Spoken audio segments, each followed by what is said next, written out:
Good evening. Thank you for joining us for our June board meeting. At this time, I'd like to call this meeting to order. Tonight, we have the presentation of colors and the Pledge of Allegiance by Robertson High School. And these students, cadets, are instructed by Master Sergeant Michael McCrae and USAF retired Colonel Tom Bell. Would you please rise?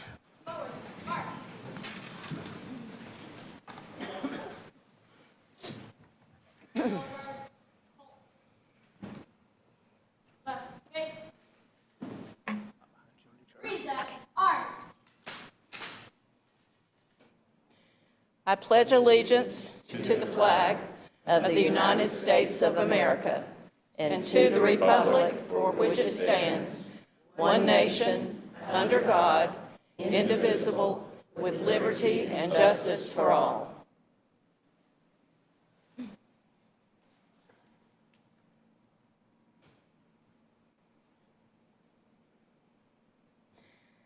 Tonight, I ask that you remain standing, and as we observe a moment of silence, remember our Memorial Day services and servicemen and people that have given their time and effort and even their lives for our safety and freedom.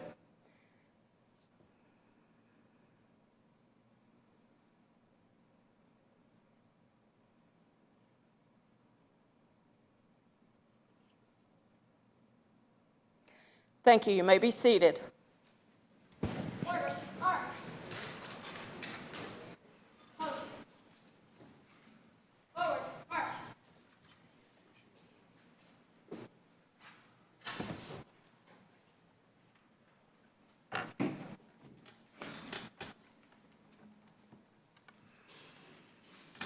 As we approve the agenda tonight, there are additions to the action item. One is to prioritize the public schools in the 22-20 through 25 biennial budget report. And was there another item? Okay. Could we approve the agenda with that adjustment? So moved. Yep. Thank you. I got a motion and a second. All those in favor? Aye. Aye. Any opposed? Thank you. Our superintendent will now give his comments. Good evening, parents, members of the community, board members, and teammates. Thank you for pausing to recognize and honor those families whose families gave so deeply of themselves when family members offered themselves in service to each of us and paid the ultimate price.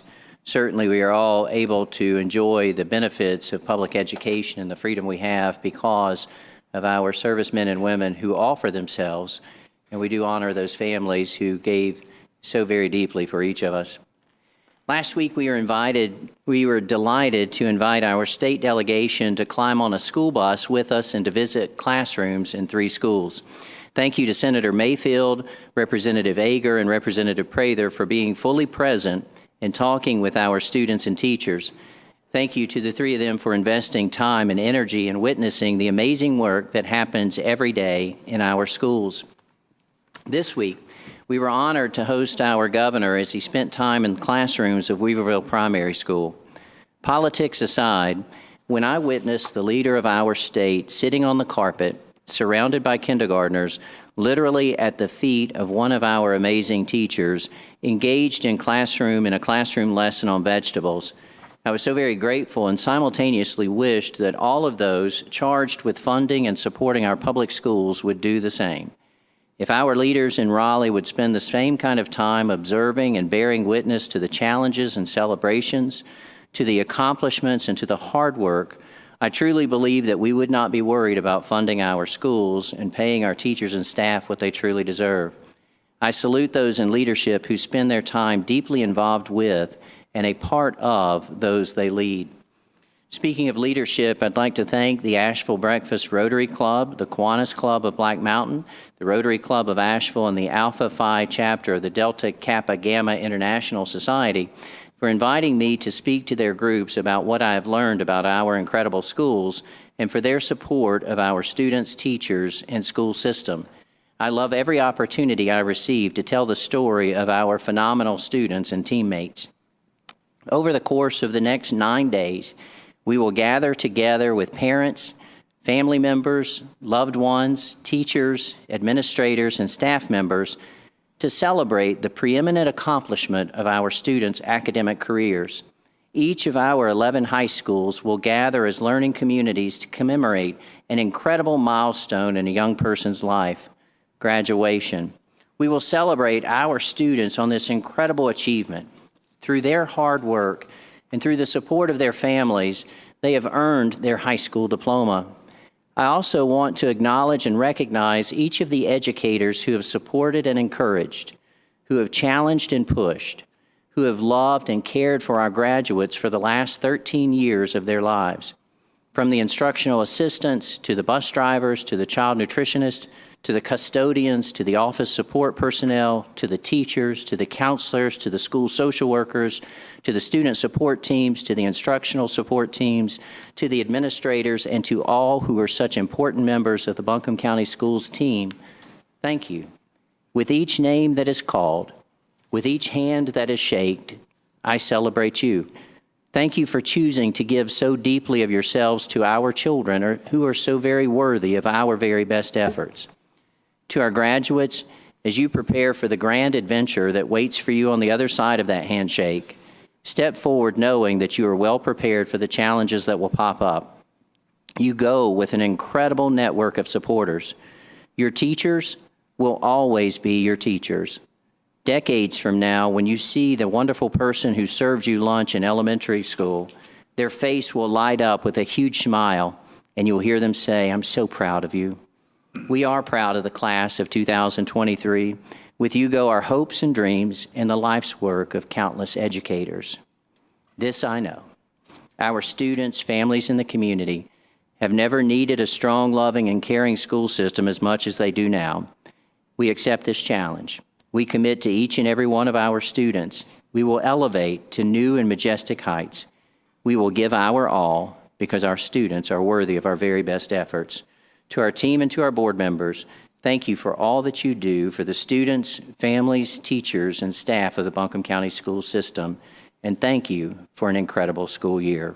Madam Chair, this concludes my comments. Thank you. At this time, it's time for good news. And tonight we have some good news. We have lots of good news to share with everyone this evening. Madam Chair, Dr. Jackson, members of the board, as I mentioned, have lots of good news to share. And we want to kick it off with recognizing one of our middle schoolers who won a unique essay writing contest. And to do that, if Dr. Shane Cassida and Laura Devaney could come on down. Laura is our ELA specialist, and Dr. Cassida is our director of student services. And if Hannah Grace, while they're making their way down, if you could come stand right here.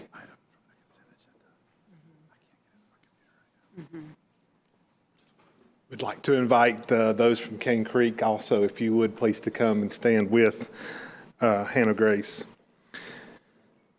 Madam Chair and board and distinguished guest, Dr. Jackson, we are very excited tonight to get to introduce a very worthy young lady that we're very proud of.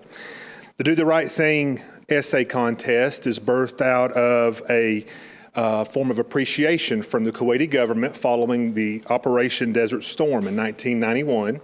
They funded a foundation, which then created the Do the Right Thing program. And as part of that program, which was designed to reduce youth violence in America, they funded an essay contest and asked students to give their ideas, middle schoolers who would give their experiences with gun violence, family violence, domestic violence, variety of different forms in their lives that they've sadly had to either go through or that they have observed. But as a part of that, they also are asking in the essay contest for their ideas to create a student voice to give us solutions for this issue. So tonight we're very thankful and appreciative, and I'm going to let Ms. Devaney, if she would, come and talk a little bit about the contest and how that was carried out in our school system. Good evening. So this is a partnership that we have with Asheville City Schools when we engage with this national essay contest. We were very strategic this year to really open this up to our 8th grade students. That way we could provide individualized attention if there was trauma needs that needed to be addressed. So our 8th grade students had the option to participate in this essay contest, and it was so great to see that our students had opted to partake in this adventure, to be brave enough to share their experiences, and to let us read these papers to then decide who articulated the violence that they've encountered. And the biggest part of it was provide a very thorough solution, very well thought out, using their voices to lead.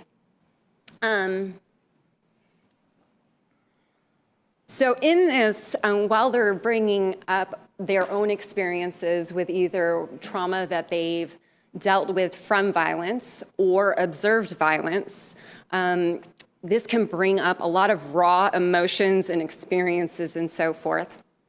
So as this contest gets delivered, our BCS English language arts teachers are providing writing instruction day in and day out for our students.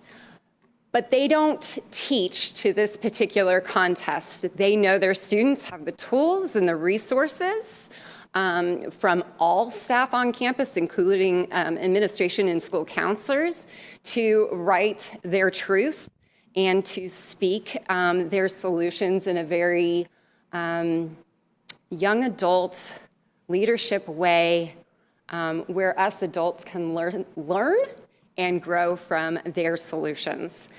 So we have lots of odds and ends of support for students as they write and engage in this writing. And when the essays then come to us, then Asheville City Schools and Buncombe County Schools come together with hundreds of essays and go through an incredibly thorough process. We read through each essay with a guided rubric, probably 4 or 5 different times, to then take an accumulated score from all the participants. And from there, we select winners. We look at the top 5 finalists,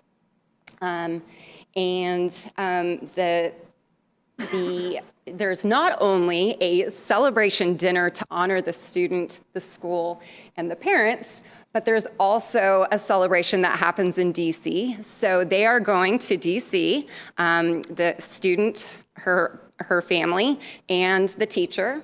They are going to Washington, D.C. for 4 to 5 days, all expenses paid, where Hannah will be able to experience activities with other students her age who also partook in the contest to start leading the way.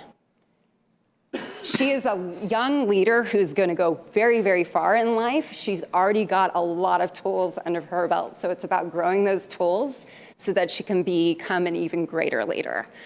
So we had our awards ceremony dinner on May 10th, and it was a wonderful formal dinner where we got to recognize all the finalists and even the 2 top winners. So Hannah Grace was the winner from Buncombe County Schools, along with the Asheville City Schools contest winner. And I have to say, Hannah, you are an amazing writer. Please keep writing. More importantly, continue to speak your truth. We need you. Thank you so much. I'm going to turn it over to Dr. Casta because we want to highlight a few things in Hannah's essay that we feel like you all should hear. So I asked Hannah, would it be okay to read a few lines of her essay tonight, because I feel like it really speaks to where our district has been and some of the struggles that our students have been going through, and I think it speaks so beautifully to this issue. When you think things like, I don't matter, or I'm not good enough, it causes your brain to go into overdrive. You need to know that you do matter and that you are enough. When I went through the violence that I went through, I had a hard time. I in the end of all the violence, I am able to calmly tell my story. I'm not proud of what I went through, but I learned that I can have a huge impact on my generation and generations to come. I love telling my story, even though it brings back the memories. I am so pleased to know that at least for a couple days this year, there will be a Buncombe County School educated individual in Washington, D.C., because I will know that someone is worthy of being there those days. Hannah Grace, we are so thankful for you and so appreciative of you. Tomorrow is Hannah's birthday, I believe. And so I asked her what picture she wanted from that night, and she selected this picture because it had the picture of her mother and Miss Britt and Miss Womack. And so these were people that were so instrumental in what was going on in her life. And so we appreciate that so much. Thank you.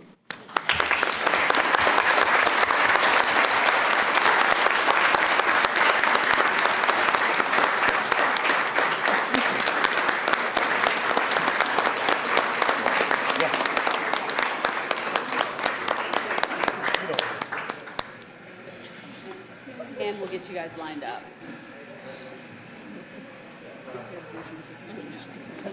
I forgot to. And while this photo is being taken, if David Ball and if our state track champs could come on down and just kind of wait right here for me.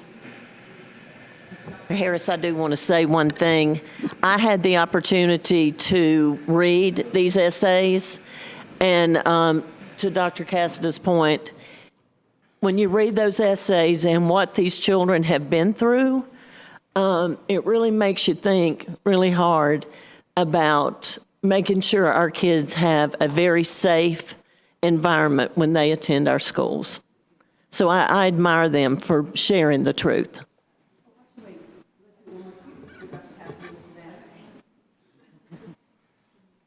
No, I'm good.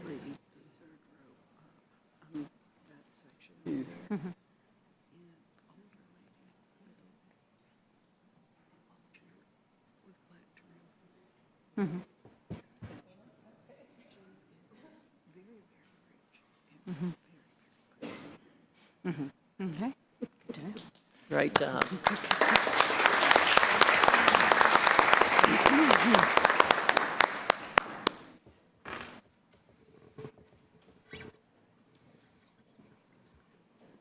Dr. Jackson, Madam Chair, distinguished members of the board, and our special guest, it is my honor to present information about athletics during the spring sports season for Buncombe County Schools. The many accomplishments during the spring sports season culminates an outstanding year in athletics. First, at the middle school level, Buncombe County Middle Schools won 5 regular season conference championships and 3 tournament conference championships. Inca Middle School, Valley Springs Middle School, and North Buncombe Middle School won regular season and tournament conference championships. Valley Springs baseball culminated their season with a perfect 17-0 record. I would also like to mention that the North Buncombe Middle School softball program was able to play on their new softball field for a game during the end-of-season conference tournament. I would like to thank Mr. Tim Fearley and the Facilities Department and Clark White and the Maintenance Department for making this dream become a reality. At the high school level, students from Buncombe County Schools won 3 North Carolina High School Athletic Association state championships in track. Owen High's Jaheim O'Hara was the state champion in the 800-meter run in the 2A men's track meet. The 4x400-meter relay team from Owen, consisting of Tad Sloan Westmoreland, Jaheim O'Hara, Owen Lawless, and Davis Kendall, were also state champions. We had hoped to have these individuals here this evening to recognize them, but Owen High School has their athletic banquet scheduled for this evening, so that took priority over this. And we congratulate those 2 states championship groups from Owen. North Buncombe High School's 4x800-meter relay team won the state championship in the 3A women's track meet. We're honored to have these students here this evening, and we'll recognize them in just a moment. Other highlights of the regular season would include Buncombe County High Schools winning 10 regular season conference championships. Additionally, there were 9 athletes from Buncombe County schools that were named Conference Player of the Year in their respective sport. And finally, there were 7 coaches from Buncombe County schools that were selected as the Conference Coach of the Year in their respective sport. In the NCHSAA playoffs, we had the Inca softball team advance to the final 8. And we currently have the Robertson baseball team playing for the NCHSAA 4A state championship on Friday and Saturday of this week in Burlington against Wake Forest High School. We're all pulling for the Robertson Rams to bring home the 4A state championship. Go Rams. Lastly, we had 1,888 athletes participating in spring sports, bringing the total number of athletic participations in the 2022-23 school year to 5,342. It is great to see the number of athletic participations going up in our school system, and it's a credit to our schools and to our coaches. Now, let's get to our special recognition. At this time, I would like to recognize Mr. David Hines, Athletic Director of North Buncombe High School, who introduced the North Buncombe State Champion 2023 3A Women's Track 4x800 meter relay team and their coaches. Coach Hines. Good evening, Dr. Jackson, Madam Chair, distinguished members of the board. These young ladies that I'm getting ready to introduce have had an athletic year to remember. First and foremost, I know we're here for the spring, but indoor state champion for the 4x800 relay with a time of 9 minutes, 56 seconds. Broke our school record. So now we carry that over into the spring with a school record time of 9 minutes, 32.36 seconds. When I look at this, among those two, you can go back to cross-country honors, you can go into other individual races that they competed in and finished at the top of. This is one of those years that I hope these young ladies remember forever. Sophie Banks, Katie Johnson, Avery Mays, and Eden Barnwell. They're coached by Jane Roan. And here's a little tidbit. We have 1 sophomore and 3 juniors in this group. So, you know, the expectations obviously will be high moving forward as well. Not only are they extremely gifted athletically, all have a 4.0 or higher GPA.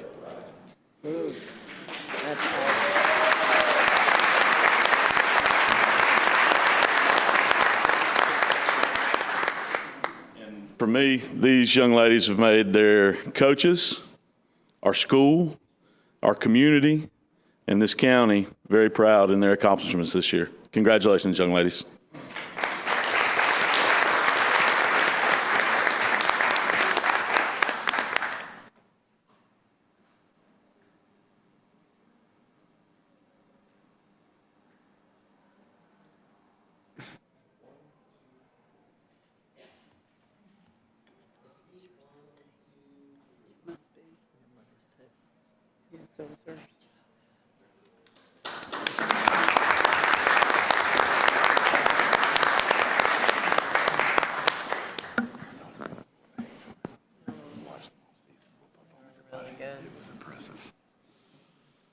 Thanks so much. I appreciate your work.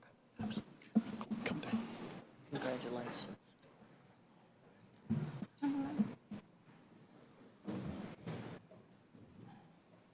Just gotta go right along this right here. Perfect.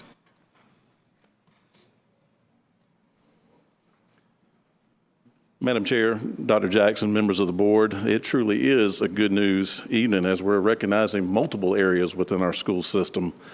I'm pleased to recognize Inca High School's JRTC units for earning the Distinguished Unit Award with Merit and the Outstanding Organization Award for this school year.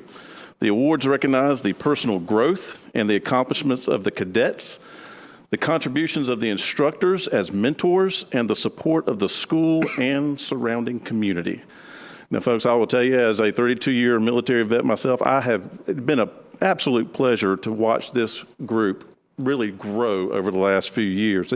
It truly, as I just mentioned, it takes a village, everybody participating to make a strong JRTC program. I'd like to say congratulations to Inca High's JRTC, and I would like to turn it over to Major Den Boer for more information on this.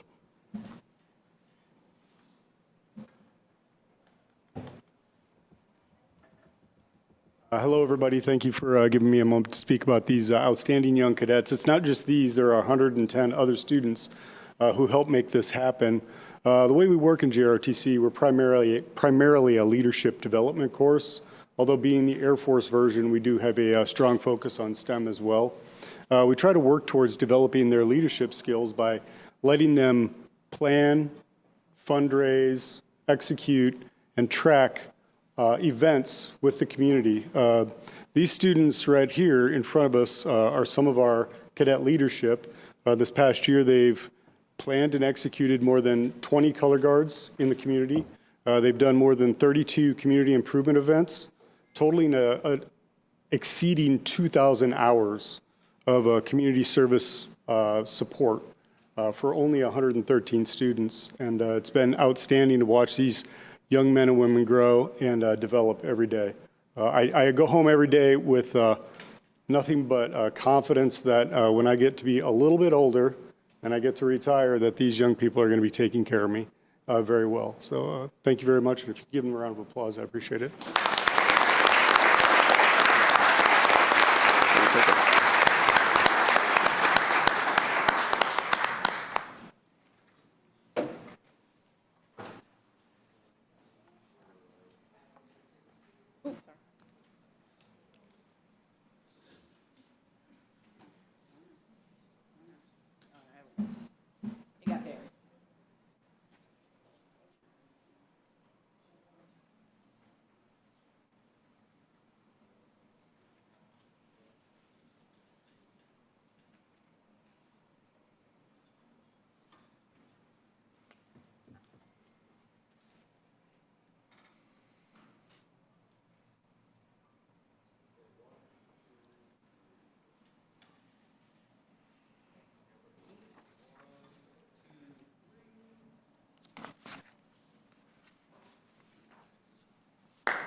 Good evening. I have standing beside me Miss Laura Mitchell. She's our Buncombe County Schools art specialist, and she works with kindergarten through 12th grade.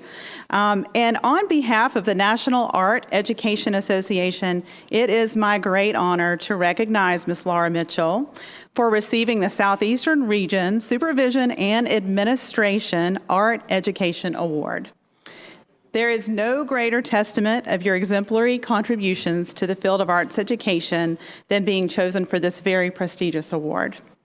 Your colleagues throughout the United States and abroad joined the NAEA Board of Directors in applauding your leadership, commitment, and service to the arts profession.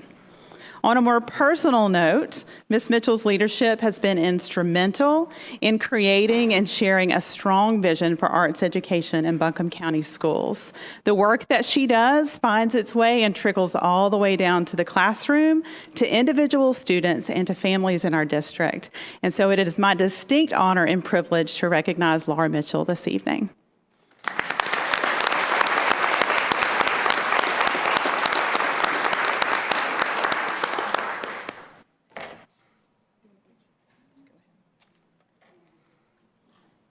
And now Ms. Mitchell is going to honor our next teacher here standing right beside us.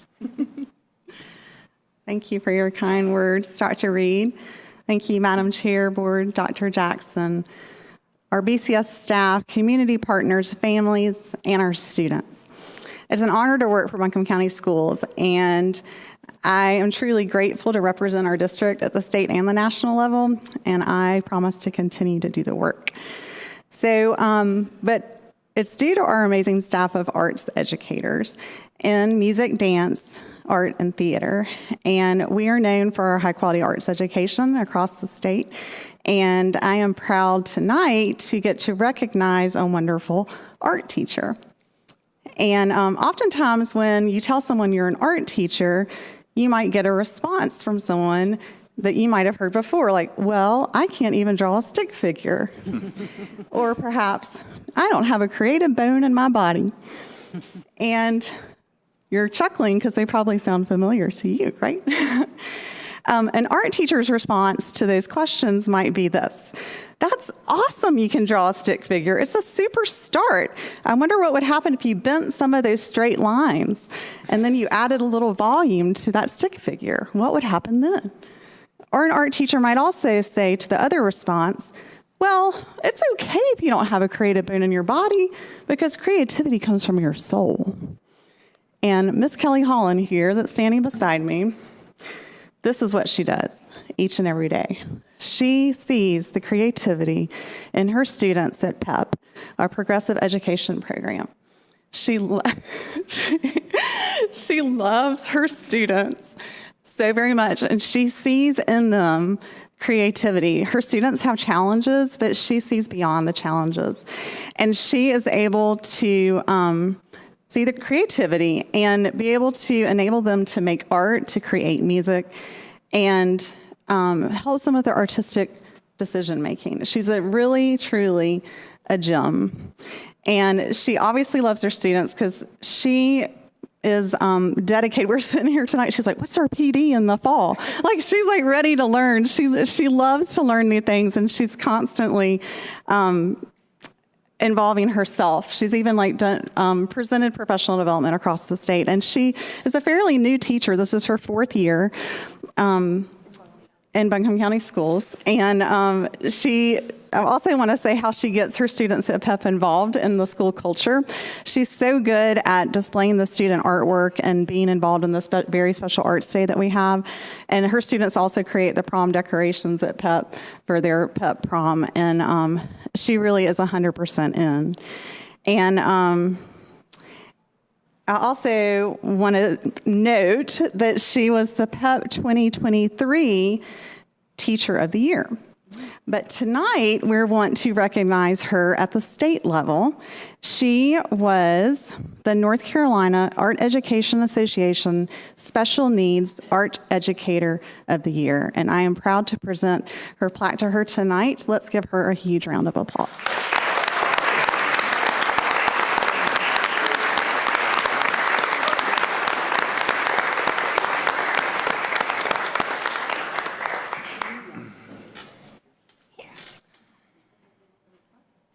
Dr. Jackson, okay. And do you guys mind doing one together and then individually?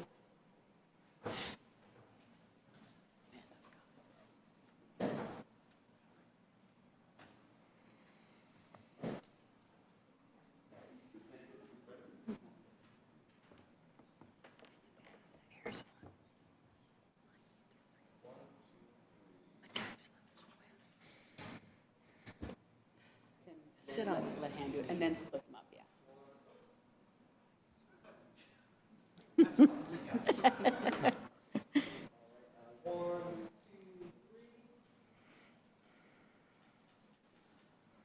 Okay, now Laura, hop in there. And there's no escaping.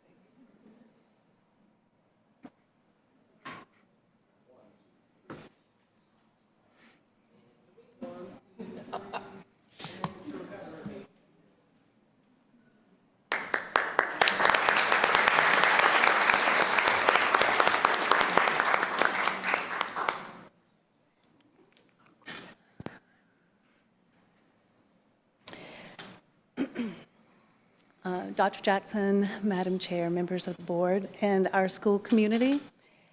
The North Carolina Teacher and Education Society Outstanding Teacher Award is given to a K-12 teacher who has a significant positive impact on technology in the educational community, deliberately plans for, incorporates, and advocates for the use of technology in the purpose of improving the educational setting for all learners, and continuously improves his or her professional practice through the exploration of creative application for technology and the consistent evaluation and reflection of current research and practices to improve student learning.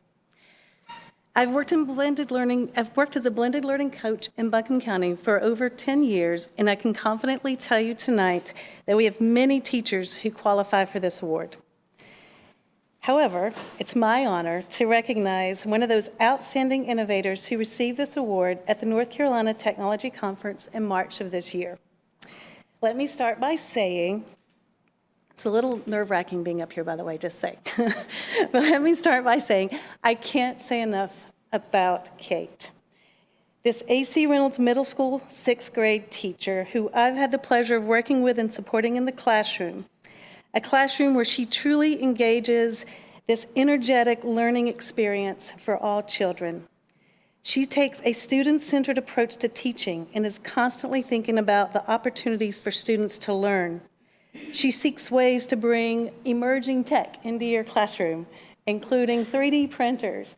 She wrote grants for Spheros, robotics. She even wrote a grant for our VR headsets when they were emerging. And so she's got her own set she's going to pass down to others there. She did this to enhance the curriculum for her students so that they'll have a better experience. They can explore, evaluate, analyze, and understand that topic at hand, and her ability to creatively blend the students' use of technology to support standards is a gift. But above all, Kate, my favorite memories and learning moments as a peer in your classroom are moments when I see you light up as you interact with your students.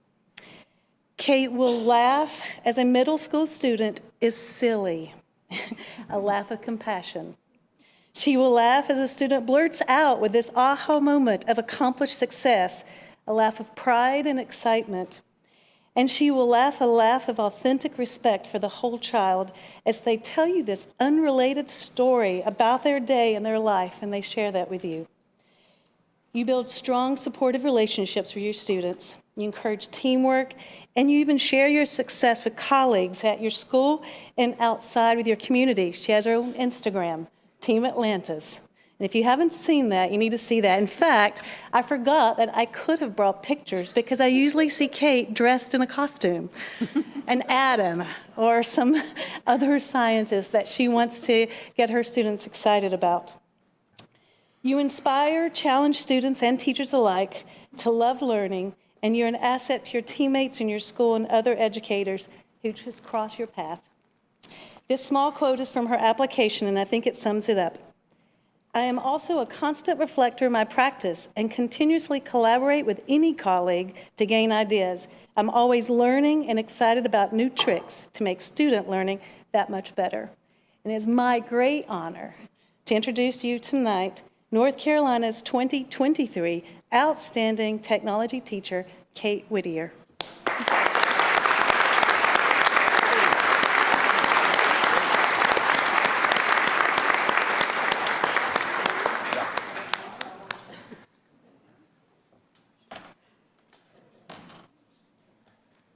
I'd like to just know, did any of the other state of North Carolina, that other side, did they get any kind of awards? Because I'm feeling like we got them all this time. Maybe we did.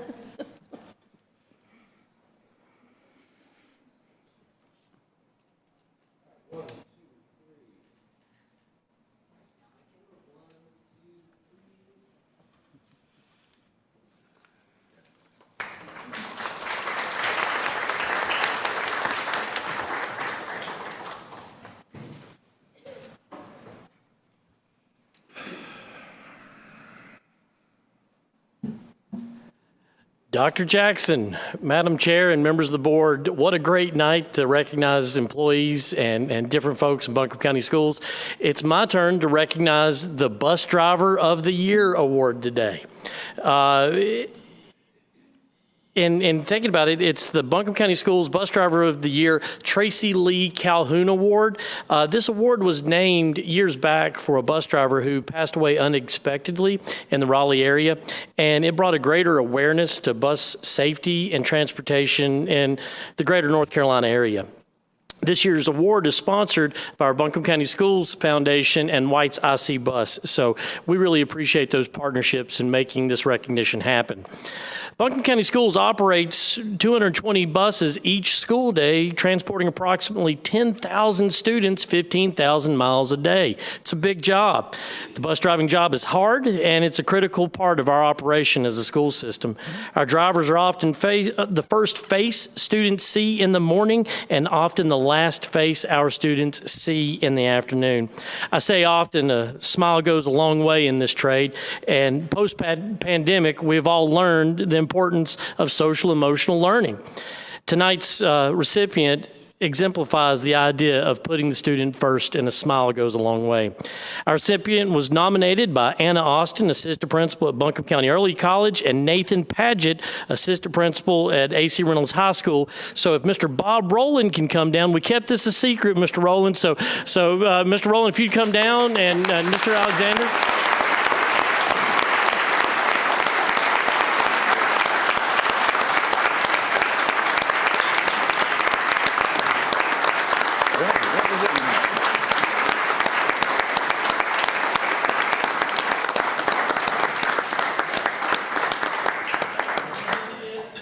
And I've also got a card from White's International Buses, and I gotta read a couple of comments about Mr. Rowland before we get our pictures started. Well, you're up here, and I've got the mic, buddy. I'm sorry, we're too far into it right now. But Miss Austin wrote, Mr. Rowland greets the students by name upon boarding the bus each ride. He builds a positive rapport with the students that even when they are not riding his bus, the students take an opportunity to stop by his bus and say hello, give him a hug, or share how their day is going. Mr. Rowland doesn't let an opportunity to go by to make the day of our students a little better. He may have a stash of snacks after a long day on the bus, or dresses like Santa Claus before winter break. Now, mind you, he's driving high school students, so they are still kids no matter what the age. His smile radiates the moment he opens the door. His greeting reciprocates a smile or a similar greeting from each rider. And folks, we need more of that in our day-to-day. He works tirelessly for Mr. Paget to ensure the students are transported safely to and from school in a timely manner. His dedication to safety does not go unnoticed at AC Reynolds High School. The staff at AC Reynolds High and AC Reynolds Middle School are extremely grateful for his long-standing service and dedication to our school. He is part of our family. So, ladies and gentlemen, this is our Mr. Bob Rowland, our 2023 Bus Driver of the Year.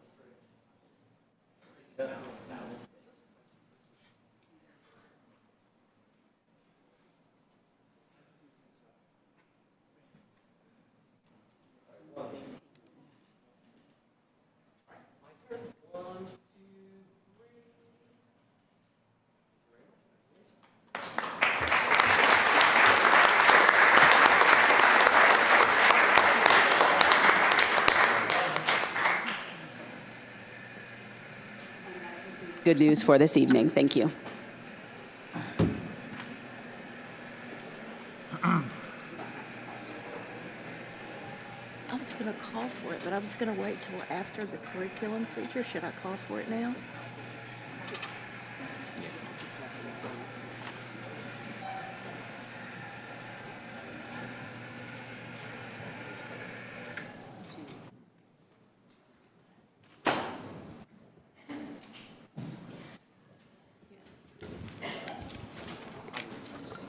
Josh? Josh? Josh? We're going to cut for 5. I'm going to take my off. Ladies,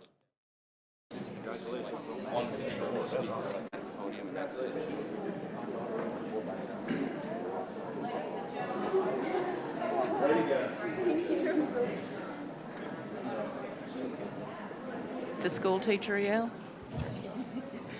Ladies and gentlemen, we're going to take a 5-minute break while these people exit. It's the school teacher, yeah. She don't need a microphone. Are you kidding?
Thank you. We will resume our meeting of the Buncombe County Board of Education, and our next item on the agenda is our curriculum feature. I will recognize Dr. Jennifer Reed. Good evening, Madam Chair, Dr. Jackson, and members of the board. It is my pleasure to introduce Ms. Jenny Barrett. She is our Director of Federal Programs, and she will lead us through our curriculum feature this evening, Buncombe County Schools District Structures to Support Multilingual Learners. That's a mouthful, but what it boils down to is that we have had an enormous increase in our population of multilingual learners in Buncombe County schools this year, and tonight we want to share with you what our district team and our amazing school teams are doing to meet the challenges and needs that this increased population presents. And so now is Ms. Jenny Barrett. Dr. Jackson, Madam Chair, members of the board, I'm excited to be able to share with you something that's dear to my heart and has been during my career in Buncombe County Schools is our multilingual learners. Before we start, I do want to build your background knowledge in this area. The terminology has changed over the last 20 years in how we refer to these children. They're multilingual learners. It's an asset-based identification. What their strengths are is that they are multi-language learners, referred to as EL most recently. And about this time last year, they moved ML to the front. To the student. EL refers to the student, but you should only see that when you're talking about policy and legislation purposes. Thank you. But when you're on the DPI website, they do use those two terms interchangeably, ML and EL. ESL, you've probably heard that term, and that's how we identified our students 15 to 20 years ago. That refers now to the class that the students take to acquire English. It refers to the teacher that is teaching that ESL class, and it also refers to our program, ESL program in Buncombe County Schools. This is some district data. I'm going to click on a link that you can't see so I can give you some raw numbers.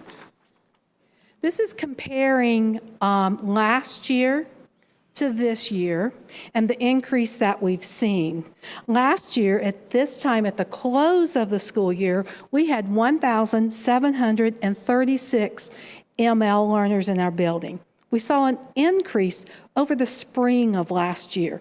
Most of those were Afghan refugees that came into Buncombe County. This year, as of today, and it'll probably change tomorrow, we have 2,383 ML learners in our district. So that's an increase of like 700 students. I'll break that down a little bit more. Last year, we screened new into our district. We screened 383 new students to our district to see if they had a language deficit. This year, we have screened 734 students. That number has doubled, which is, we have a wonderful, I'll talk about in a minute, our intake center, and they've done a great job of keeping up with that quick changing number. The number of students that qualified from that screening of the 734, it's 700. So almost every student that we have screened has qualified to receive language acquisition services from our department. This year, a newcomer, and I'll give you a little definition of what a newcomer is. A newcomer really refers to their language acquisition level. It's a 1 or a 0 to 6. A newcomer is from a level 1 to a 1.9. They could be their second year here, but they're still in that 1 to 1.9 level. We have had 498 of those students move into our district this year alone. And that'll be important as we talk about service model here in a few minutes, because as you would expect, those students require a larger amount of service than students who are higher on the proficiency level. Now I'm going to go back to my presentation. So we've talked about the district a little bit. I want us to focus in on the individual high school districts because they all look a little bit different. When you look at the Irwin district, currently, as of today, they have 718 multilingual learners in that whole entire district. That's 15% of their population. Buncombe County as a whole, our ML students make up 10.9% of our school population. And that is a large increase over my tenure in central office, from around 6.6% to 10.9%. Look at the Inca district. We've seen a large increase in the Inca district in the last 2 years. They have 512, 13% of the total population. And then you can look at North Buncombe and Owen and Reynolds. They're in the single digits in their percent. The North Buncombe district saw an increase this year that we haven't seen in the past. There are 72 at North Buncombe High School alone. And then the Robertson district is at 12% of their total population, and that definitely in the last 2 years is a large increase. We have ML students in 42 of our district schools. Okay, now let's break it down to the different schools in some districts, and I've just picked 2 schools in each district to highlight. I'll draw your attention to the screen. You'll see the abbreviation of NOMS, N-O-M-S. That is students with a national origin that is a minority student. So, for example, you see the 2 difference between the percent of students at West Buncombe. 19% are MLs, 29% are NOMS. Okay, so that gives you a picture of the diversity that's in our schools and the different cultures that weave together to make our school system what it is. That's the students' most of those students have exited their ESL service. So then if you look at West Buncombe has 43 newcomers alone. Most of those are Ukrainian refugees that have settled in the Irwin district. So then if you go across, if you're looking at Sandhill Venable, they have the highest percent of MLs, and they have 27% of their students are multilingual learners.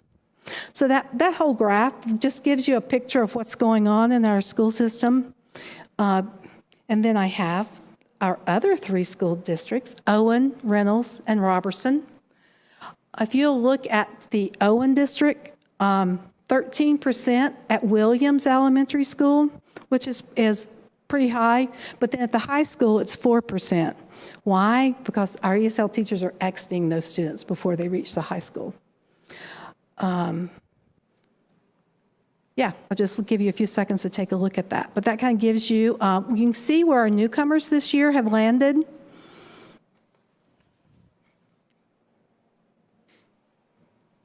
All right, so you think of multilingual learners. It's not a one-size-fits-all. They don't all have the same characteristics.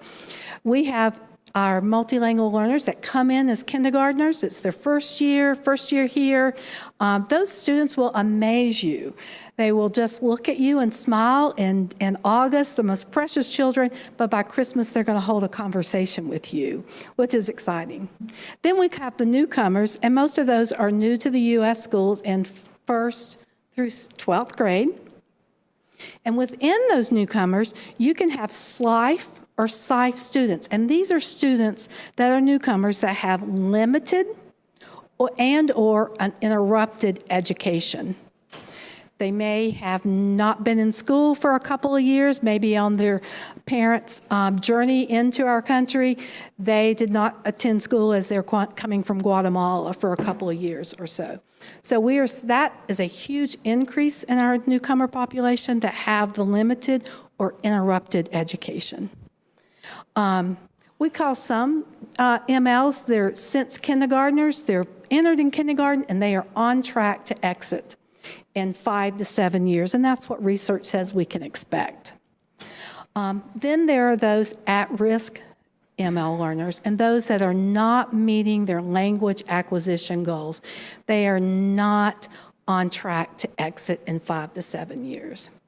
And then there's long-term MLs that have been with us over 5 or 7 years, and they still have not exited according to the criteria. That criteria is measured by our access testing that we give in February of each year, and there's a state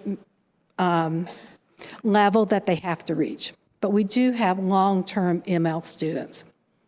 Then, of course, there are those ML students that are identified as ML and EC.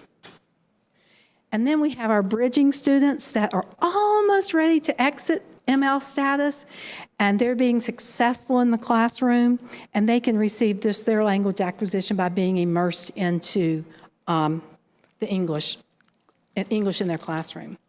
Okay, now that you have a good background, I'm going to let you know about some district level supports. Our district has 3 ESL coaches, and I have 2 of them here tonight with me. 2 are paid for out of Title III federal funds, and 1 is paid for local funds. The difference is that we have to have someone, an ESL teacher, to direct that access testing and to do all these state mandated things. So therefore, that one's paid for local.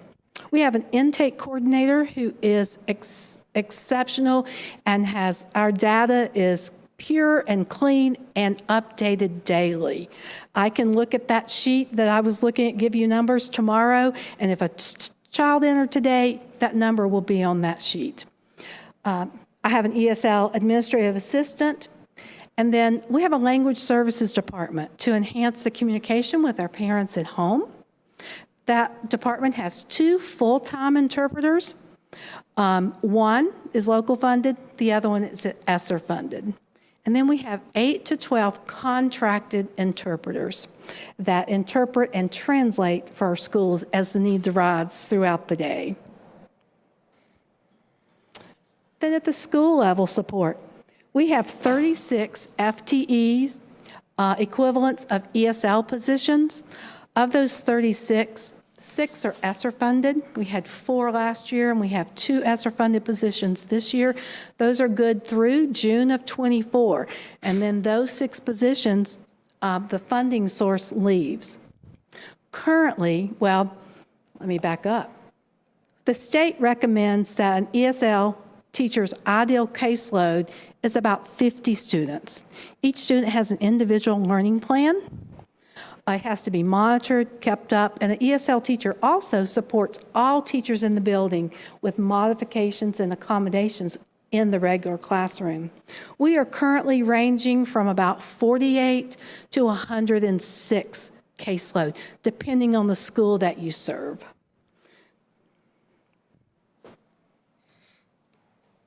So what are some of those service models that our classroom teachers do?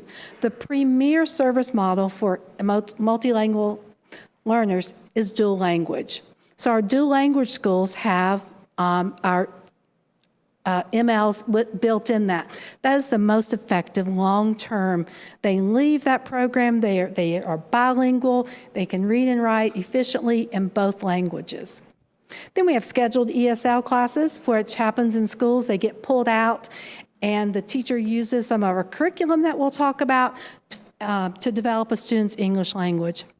Then in some of those classes, there's also content-based ESL. We're using a content subject to teach, to acquire language acquisition. Newcomer ESL classes, those are separate, and really our newcomers need about twice the service as our other students because they're a blank slate. We do ESL co-teaching, which is, we do that in several different schools where a teacher goes in, the ESL teacher goes into the classroom and co-teaches with the content teacher at the same time. So you're covering content and you're covering your language acquisition. I mentioned bridging students earlier, those that they're immersed in the content, and that content teacher is supported by an ESL teacher or an ESL coach. And then we have sheltered instruction, which is another ideal model. It's where a teacher is duly certified. She is certified to be an ESL teacher, and she is also certified in the content area. We actually have a class at Irwin High School that my ESL teacher is duly certified in math, and she teaches us a sheltered math class. This is some of our new curriculum. It's ESSER funded. We are so excited. It's brought commonality across our district and equity for all schools. We have a newcomer curriculum. We have rigor, English 3D, and we have a phonics program for our newcomers in middle and high school. One of my ESL coaches is going to come and pull on your heartstrings a little bit. This is Chanina Tovar.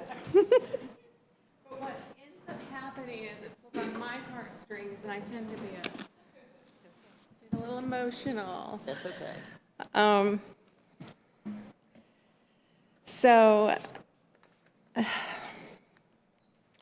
Thank you, Jenny, by the way, for taking that part and giving me the happy, exciting part.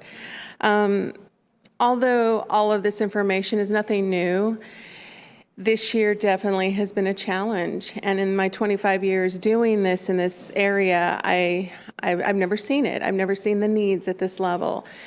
But with that said, I don't want to say I'm a Pollyanna, but I tend to be someone who really is like, what are we supposed to learn from this? And I reflected back on the 4 years that I've been a coach in this position, and there were just some definitely bright stars, and I want to share those with you. At the elementary level, and actually before I even do that, there is a piece I wanted to share at the district level. I came in, and COVID has changed a lot, so I don't know any different.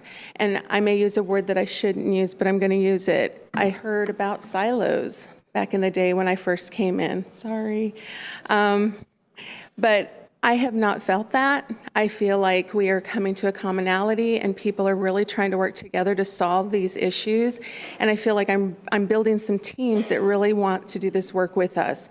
And so I'm so thankful to our former science specialist, Brian Macarelli. We offered 2 days of full PD for the science teachers in BCS. It was optional, but we had a large turnout. People were able to come in and learn some strategies and also learn how to modify their daily tasks and the assessments for these kids from a newcomer to a mid-range to not modified. So did that full day work. They're coming back this summer to do that, to continue that work, because we'd really like to build a repository of these resources countywide for all science curriculums. The next piece was a group of us. I went and our ELA social studies specialist went to outside of Hickory for a 2-day conference on writing with secondary MLs, knowing that that need is so critical across the board. All kids need support with writing. So we have been just now throwing some ideas around of what could that look like? How can we integrate that into the current curriculum at the secondary level with those strategies and support teachers better? So that work will happen next year as well. Now, and we're continuing the science PD, by the way.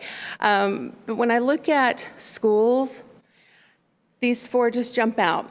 And again, I make it emotional because such good work. I want to start with Johnston. Johnston has, through their leadership and their instructional coach, of really reaching out to me and calling on experts, right? The people that know, like we don't know, Chanina, please come in and help us. And just sitting and looking, joining their PLCs and really talking through what are the needs and being there with the content teachers and they telling me their needs. And I happen to have a strategy in my bucket at most times that I can just show them within 2 to 3 minutes. So building those relationships, building that collaboration, and just getting to a place where we're doing this work together has been very exciting. They are also going to do some work this summer where we're going to try to do a little bit more of alignment. There was a resource built for MLL resource support for our common ELA curriculum, and we're going to spend some time really integrating those, since they're one and the same, from the same company, and how can we really help teachers when they're teaching a lesson to think through that ML lens, which can help all students. So Johnston. Love Johnston. Next, Estes, similar thing. I just came from their SIT team meeting this afternoon, and they are just talking about all the things you said about being strategic and how do we schedule these MLs. If this isn't your field of expertise, you may not know that, oh, MLs, they take ESL. No, there are highly effective ESL models, and there are some that aren't as effective. And sometimes it's a mind shift at a school to say, you know, we've been doing this for a while, but we need to do something different because is what we're doing working? So just having these open conversations and being a part of these teams is making an impact. Woodfin last year started, through their leadership, a PD for the staff that was required that focused on culturally relevant pedagogy and just knowing the diverse needs of their school. So started that work with a coaching cycle in there. So that work started there, was embraced, really built some relationships with those Woodfin teachers whom I adore. And then now my colleague now gets to have Woodfin, which I'm a little jealous about, but I gave it to her. And she's continuing that work there as well. And then finally, I'm just making sure. All right. T.C. Robertson. The year I came in 4 years ago, the year of COVID, they were already on a mission and a task to try to do something for MLs. And their solution was, okay, let's kind of look at schedules. Let's think about what we can offer for PD. So they started with this mission, and then the second year, they said, we're going to make it mandatory. Every staff member has to come in and have this ML PD during their planning time. So we did that. Then the following year,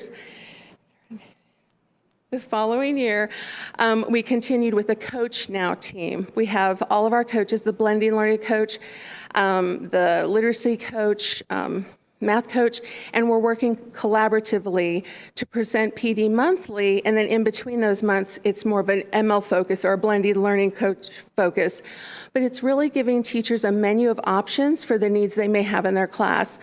But then now, this year, they started work just even thinking, what are we going to do with these MLs that we were not expecting?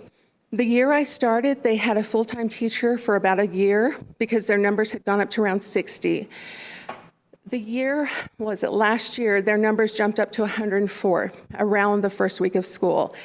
They doubled, and all of these stories I meant to say, they are not just making lemonade, they are making lemon meringue pie. They are doing things that really are out of the box thinking, pulling in resources, calling me saying, hey, is this legal? Can we do this? Yeah. So let's find out and make sure we're doing the right thing. So they have started an on-site newcomer program, and it is offered, there's some sheltered classes, like Jenny mentioned. We have a sheltered class with the Spanish-speaking math teacher who can offer those kids access to that content while still making sure the English part is happening with the visuals and the writing is in English. Then next year, they're moving to where they're going to have a dual certified ESL English teacher who has the strategies, all that stuff in her toolbox of how to teach MLs. She's taking the practice this summer, so she will offer an English 1 and an English 2 next year. So we're building this place to catch them that's safe and encouraging, and just get them kind of acclimated, I guess, to U.S. schools, which is a challenge in itself. So, I may need some water now. So upon all that, I am the queen of reflection. I have to sit back and really think, what were we supposed to learn from this? And the one quote that came up from one of my favorite researchers in Newcomer and SLIFE is Dr. Carol Salva. And I'll let you read that on the left.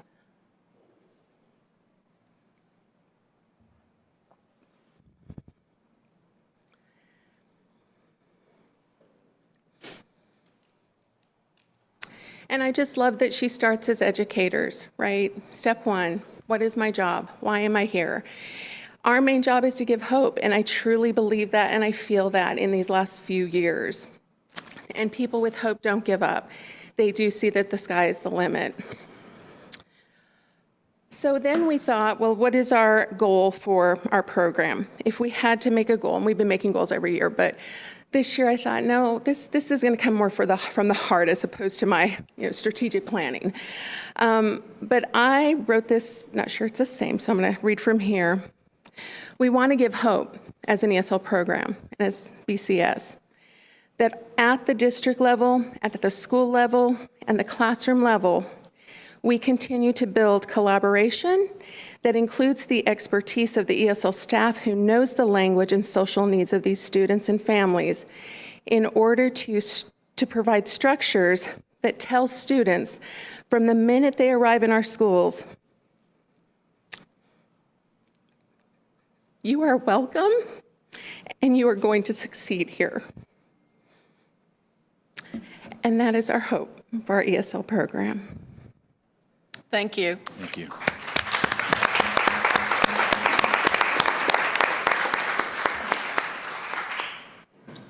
Madam Chair, may I just say a quick word?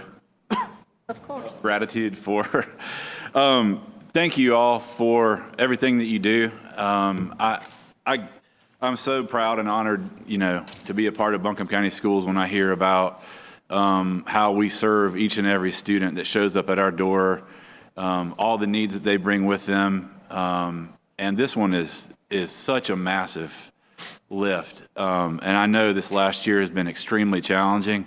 I'm absolutely thrilled to hear about the amount of collaboration that you mentioned between, the staff in the the ML program and the ESL coaches and all of our other amazing teachers and administrations across the county.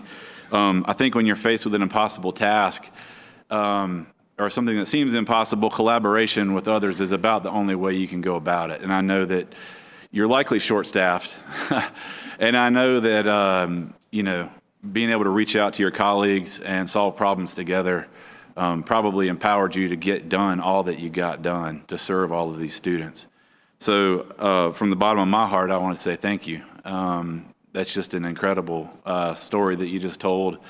And, one thing I heard Dr. Jackson say earlier is that he wished that all of our elected officials at the state level or national level could visit Buncombe County Schools, come into our classroom, visit some of these ML activities that are going on day to day to welcome 10% of our entire student body into this country, get them situated and on a great path to be, carry on a productive lifestyle in our society. What a huge lift that must be. And I wish that they could all come and see that. I really do agree with you. I don't think that there would be an issue with funding. I'll end with that. I have a bunch of questions, but I'll talk to you later. But just lastly, thank you so much. Mr. Elliott. And Madam Chair, could I add just one quick thing? Obviously, the Irwin District has a lot. And I was with Mr. Cody yesterday, and we talked about the different languages, and there's somewhere around 14 different languages. And there was a language that I actually had never heard before, that we have a new family that moved into Irwin, great kids, and we love those children. There's only 500 people in the world, y'all, you're shaking your head, you know what I'm talking about, 500 people in the world that speak that language. And we have a family in the Irwin District. We love those kids, I'll tell you, we do. And so thank you all so much for what you do. And you're right, Johnston and Woodfin are sweet little schools, and those kids are great. Thank you for what you do. Thank you. At this time on the agenda, it's time for public comment. Good evening, everyone. It's now time for public comment. As a reminder, speakers will be called in the order in which they signed up. All speakers will have 3 minutes to speak and must adhere to the guidelines set forth in board policy. We ask that everybody remain respectful and courteous. We also ask that you refrain from using profane or obscene language, making threats, or revealing confidential student or staff information. Please address the board as a whole, and please note, unless it's a clarifying question, generally the board will not be able to respond directly to public comment. Thank you. Madam Chair, we have 10 public comments tonight. First is Philip Harden. And there is a timer on the dais right there. You'll have 3 minutes. It'll turn yellow at 30 seconds. Please confirm your name and state where you're coming from. Good evening, all. I'm Phil Harden. I live in Buncombe County. This is my third foray into this meeting. Recapture the first two. One was about, well, my topic is supplemental pay here and the need to address it. My first petition here was as a substitute teacher for 66 years at North Buncombe High School after retiring from the community college. And a couple of things that really are well established. One of them, I had mentioned earlier, there's a well established curriculum for any student that walks into this system, and you know that. The other is that our teachers are well trained and well experienced and more than capable of providing instruction so those students can navigate to their completion of their education here in Buncombe County. I do not come here at the behest or the request of any other educator. This is something that I pursue at my own initiative as a retired educator. The second time I came here, it was about the use of class time. And I had mentioned that from that bell rings, that time is used all the way up until the last 5 or 7 minutes at class time on that subject matter that's important. This subject matter is going to be tested to see what the results of our students and our teachers. Teachers are going to get recognition one way or the other regarding the results. We have to bear that in mind, not you as a body, but those teachers are, in my opinion. Teachers are the most important entity in this system, that classroom teacher. They need our support. There is no other capacity to provide any other instructional materials, any exogenous materials within that block of instruction. It just isn't. The time is consumed completely for that subject matter. These are science, arts, PE, mathematics classes, and those results are going to be measured. The objective of most students is to pursue a further education, whether it's in the community college, where I started out, or through the university system. And North Buncombe, after watching and just being an observer for 6 years in the classroom, we send fine students by the bucket loads into the UNC system. They go to Chapel Hill, they go to State, go to East Carolina, and if they're lucky enough, they can head on up to Boone. That's where I went. But they have to exert a considerable effort, and it cannot be interrupted by anything that is outside or cannot be measured or will not be tested on here. So that's our... Thank you, sir.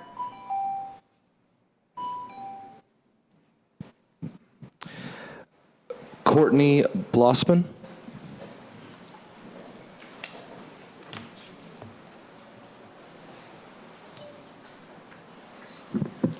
I'm Courtney Blossman, South Asheville. I've had 6 grandchildren come through the Asheville City School System. I have 2 great-grandchildren coming up that will be going to school here eventually. I'm a little bit worried.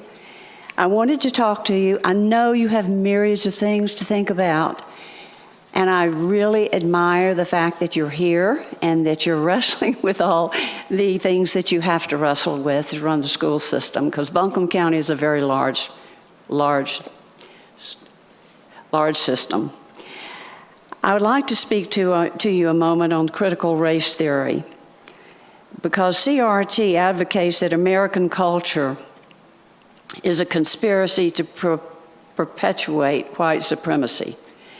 What CRT does is divide all Americans along lines of race and gender and between oppressors and victims.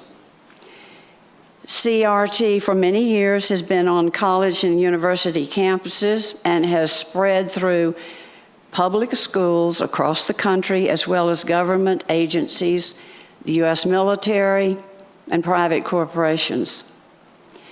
Keywords in critical race theory are diversity, equity, and inclusion, and we've all heard those words over and over again in the last few years. Diversity means giving one racial or gender group preference over another. Equity does not mean equality or equal treatment of all Americans under the law. It means that government must treat individuals unequally according to skin color in order to force equal outcomes. Inclusion, in fact, means exclusion. It often results in programs that lead to pernicious segregation and race quotas. An Office of Diversity, Equity, and Inclusion in our school systems is organized and designed to spread as much CRT propaganda into classrooms and the minds of students as possible. It is not the responsibility of school boards, schools, or principals to induce outside theories of racism into the schoolrooms and classrooms of our children, but instead to teach basic skills in subject matter: English, reading and writing, math, science, social studies, geography, history, whatever. Mastery of each subject to be measured through testing means. In order to keep our schools up, we need... Thank you. Hallie Butts.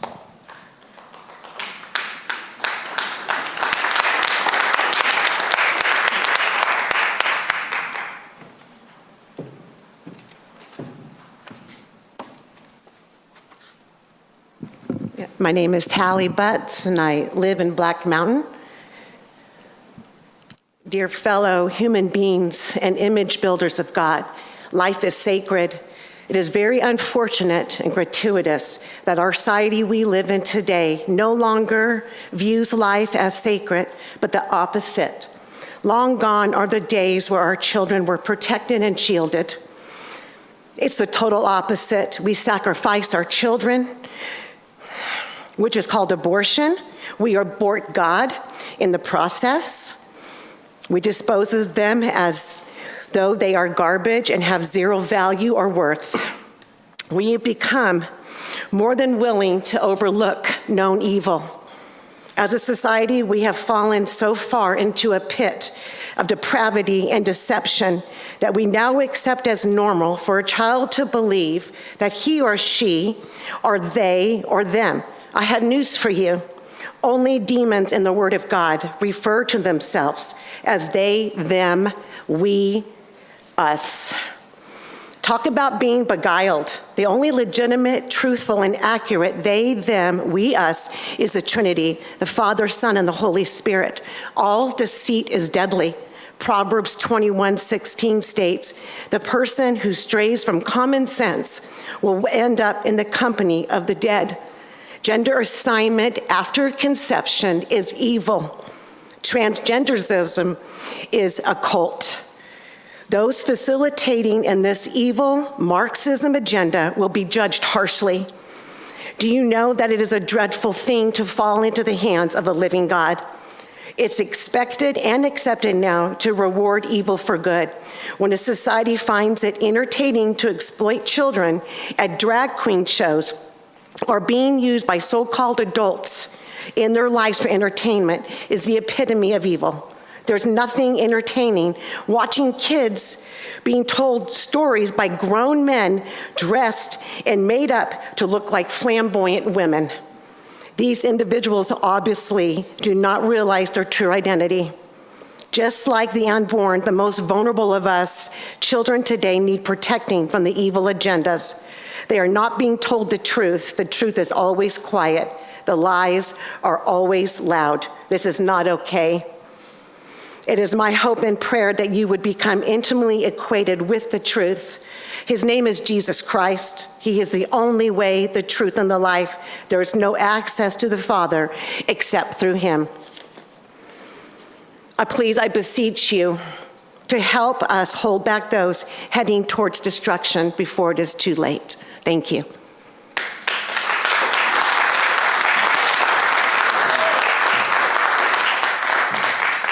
Terry Kane.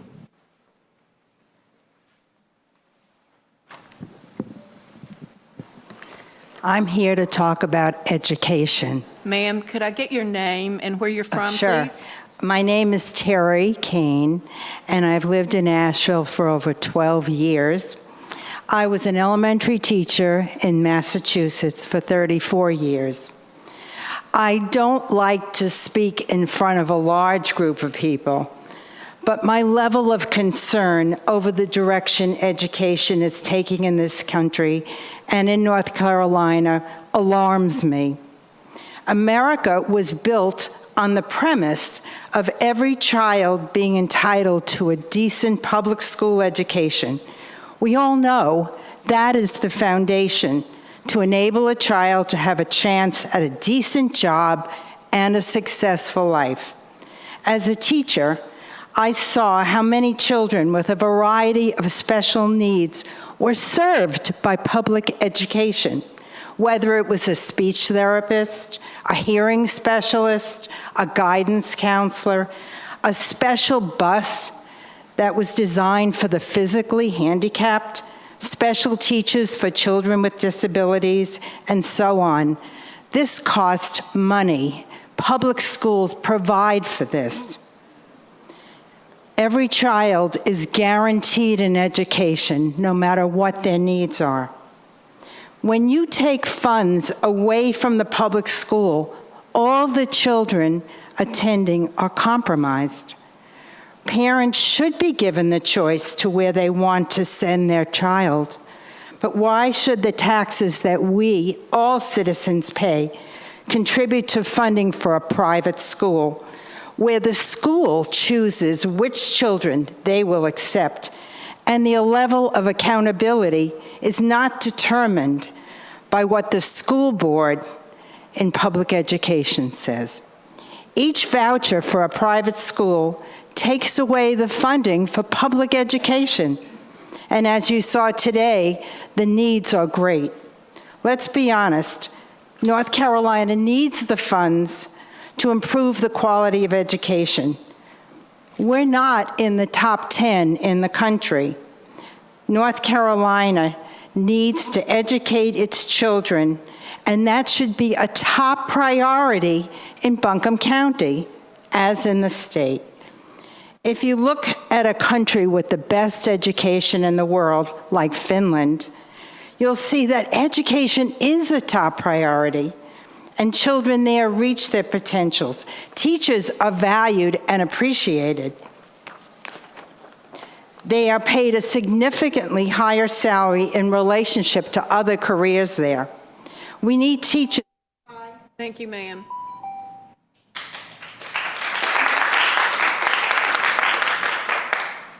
Linda Kobaugh. Linda Kobaugh, and I live in Buncombe County.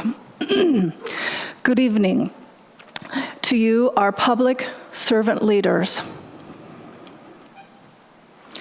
I come before you having lived in Asheville area for many years, and I've raised my children here and now have a grandson.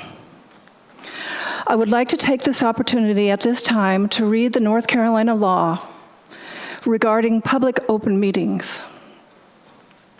Quote, North Carolina's Open Meeting Law, Chapter 143, Article 33C of the General Statutes sets out the requirements for notifying the public of official meetings and describes the limited circumstances under which closed meetings may be held. This is to assist public bodies in complying with their responsibility to conduct public business in the open. End of quote. This school board has had discussions and made decisions behind closed doors in closed meetings, thereby shutting out parents and taxpayers who support the schools. Policies are developed and set in motion and transferred into the elements of the school system without public notice. Other than private personal cases which need closed meeting discussion, when it comes to general policy that affects all students, why would you have closed meetings? Are you aware that folks on both the local and the national levels have been awakened and care about this issue? As elected school board members, why wouldn't you be expected to follow the letter of the law? And thank you for not only hearing, but also listening to these serious concerns. And now, if anybody here would like to see the elected school board members to follow the letter of the law, please stand up. Thank you very much for listening. I appreciate that very much. Thank you so much.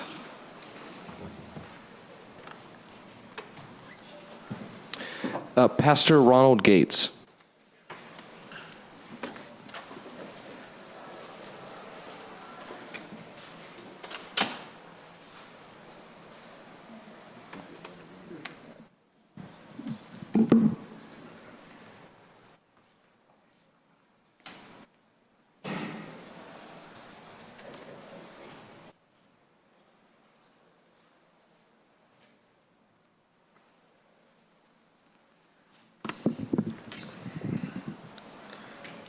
Oh, and started on me. I'm Superintendent Ronald Gates. I'm the senior pastor of Greater Works Church of God in Christ here in the city of Asheville, North Carolina.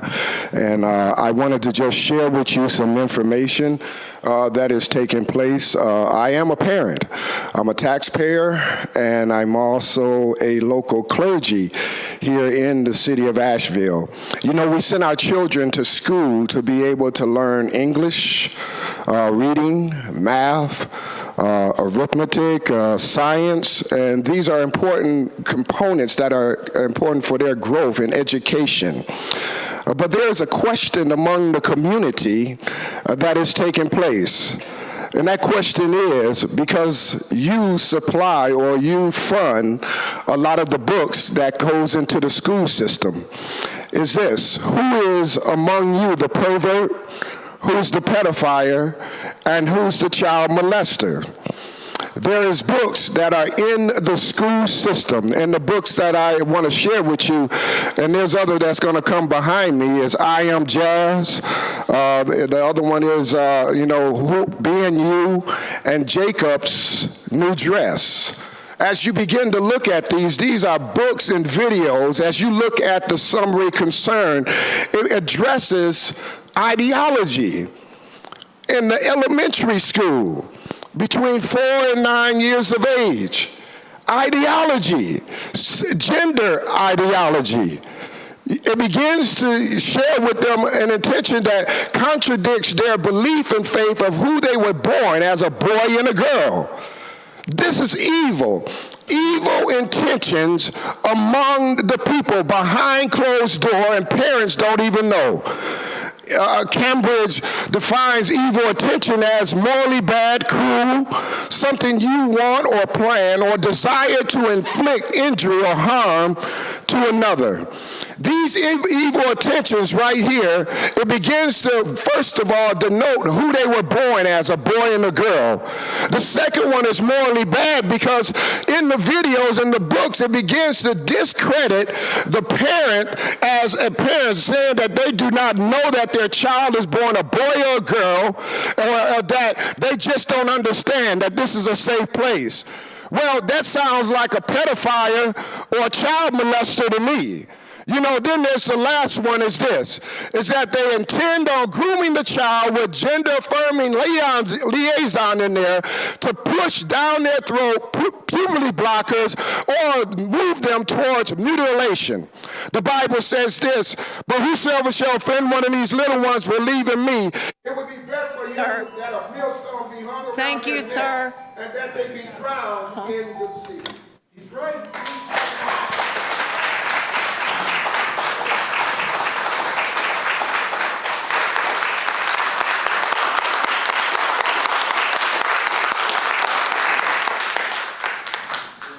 Robertson.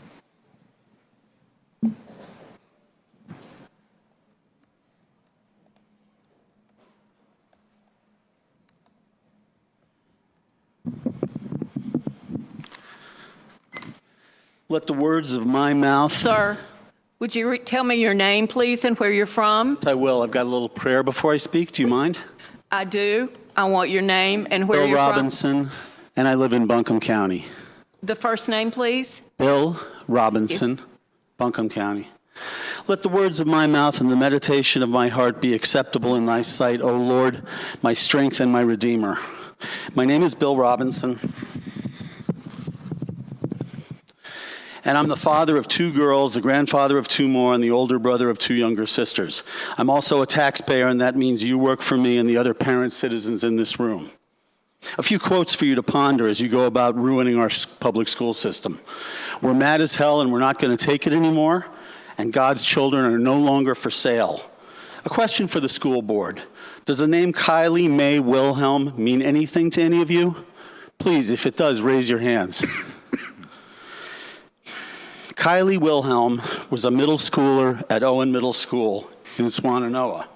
She sang in the chorus, played soccer, and had a great love for animals, shopping, and music.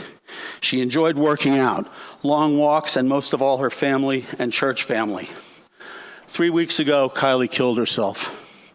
I went to her funeral service, and I found it one of the toughest experiences of my life. My parents' funerals paled in comparison. They lived long, full lives. The common petition between her family, church family, and the towns of Black Mountain and Swannanoa was, why in the world would such a beautiful young girl with such a bright future leave this earth so early? The corrupt teachers and principal of Owen Middle School, that school's deranged administration, teachers, and the school board quickly leaked that bullying was to blame. Snooze, nothing new here.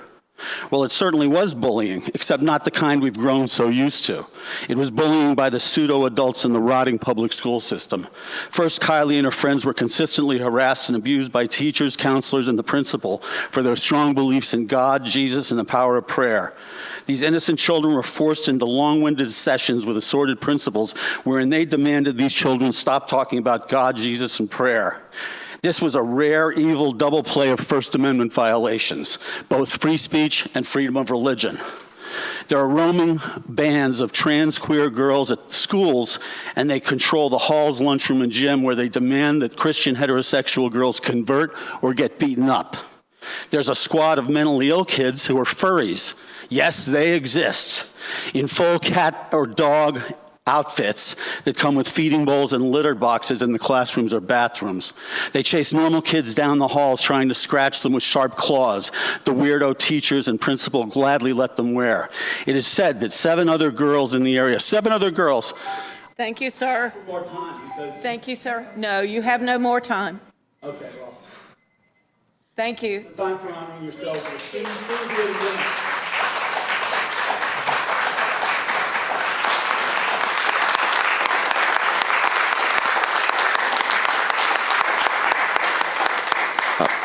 J. File.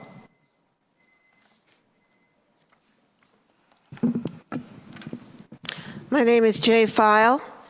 I'm from Black Mountain.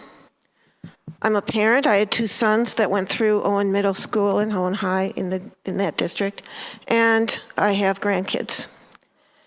And I am absolutely blown away by the corruption and the manipulation of our language in the schools, the books that are in the schools, and we're not, these pornographic books, the pushing of denying our biology, that's a fact. That's a science fact. You're born a male or a female.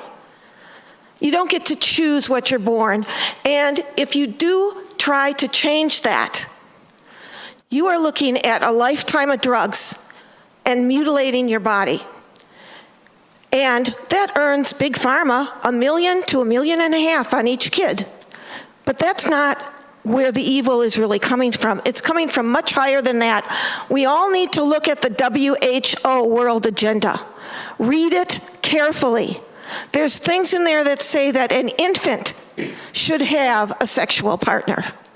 They've already got these books in the schools. They're in our schools, and they're in our colleges, they're in our elementary schools. And they are pushing and normalizing pedophilia and sexual activity in very young children who should be able to be enjoying the innocence of learning. They should also not be told that because of the color of their skin, they will be discriminated against. Dr. Martin Luther King did not say, judge by the color of your skin. He said, judge not by the color of your skin. And yet, we have people saying that if you're born white, you're a racist. What a bunch of BS. It's just not true. Our kids need to be learning to love each other and respect each other's differences. And I heard the one teacher say she wants the educators to give hope. Well, really, there's not much hope with the way things are going right now. We need to get these sick books out of the school. Stop taking the funding that comes. If you don't follow these agendas, you don't get the funding. Well, we need to say no to that funding. It's not healthy for us or our kids. And for parents whose kids are being bullied, there's a group called Our Duty, O-U-R-D-U-T-Y, that is formed by parents to help their confused children work through these problems.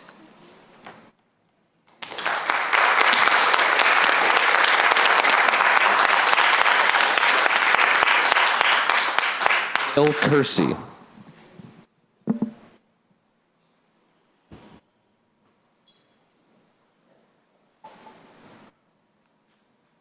I'm Gail Kersey, Buncombe County, originally from Alabama. I have noticed a lot from you all, very discerned, and it's what you call respect. If you could look this way and listen to what we're saying, because we do pay, we are public, and we pay your bills. We pay you, so give us that respect. I am appalled.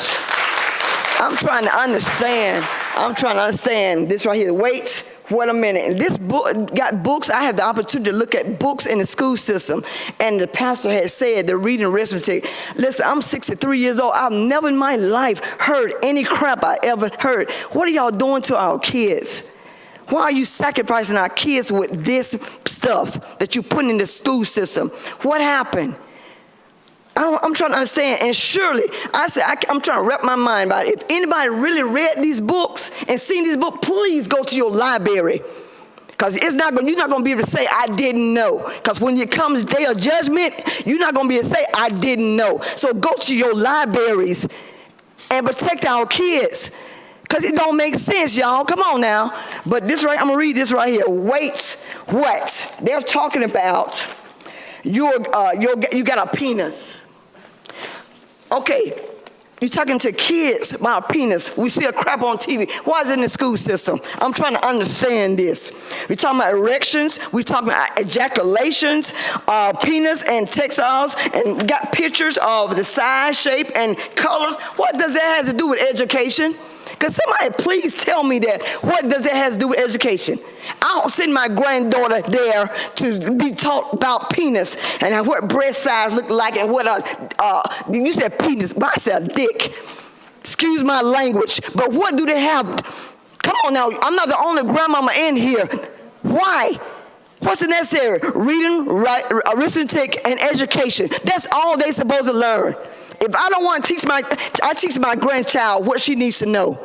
I don't need y'all to tell her what she needs to know or what gender she is. She knows who she is. She knows who God made her.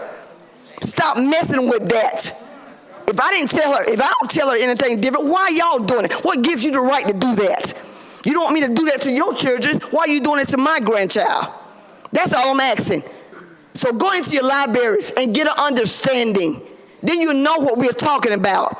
This world is getting crazy, y'all, and it don't even make sense anymore. You got your rules and regulations, but what about the kids? Are you going to sacrifice your child just because you want your agenda going on?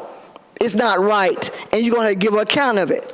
And the last day, you're going to give account of it. And I'm sure you all are believers. And God has not changed. He has not changed his rules and regulations. So I ask you to vote for your... Thank you, ma'am. Thank you.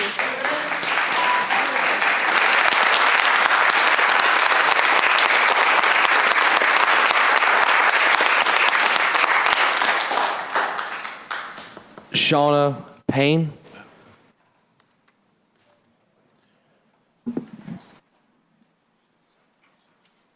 Hello, my name is Shauna Payne. I'm from Buncombe County, South Asheville. My daughter goes to William Estes. She's 9 years old.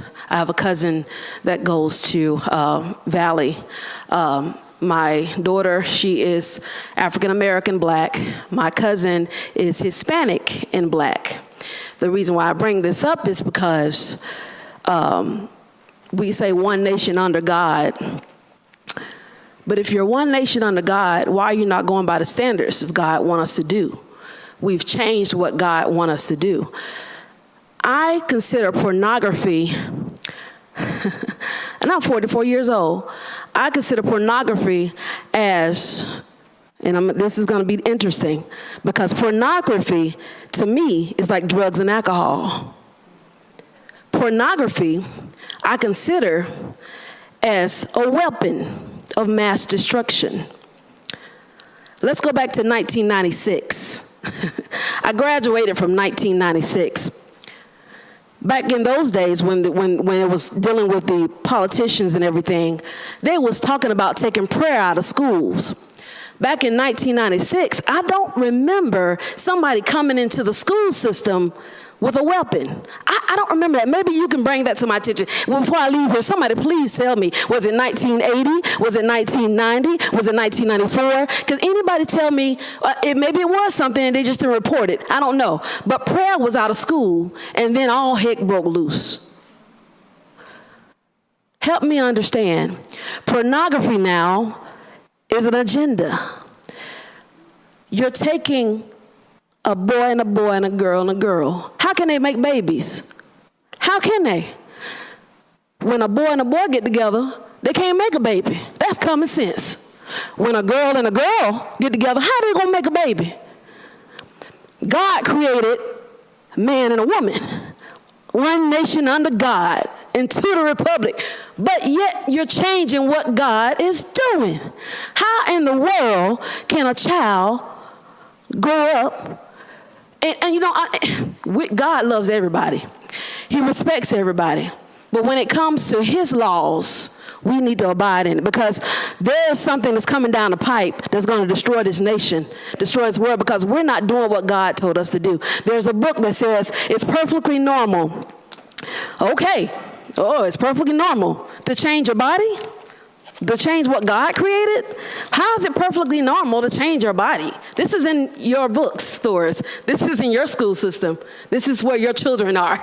This is where my daughter is. This is where my cousin, the Hispanic and Black. And the reason why I bring up the race is because we're talking about race and gender. I can change my gender, but... Thank you, ma'am.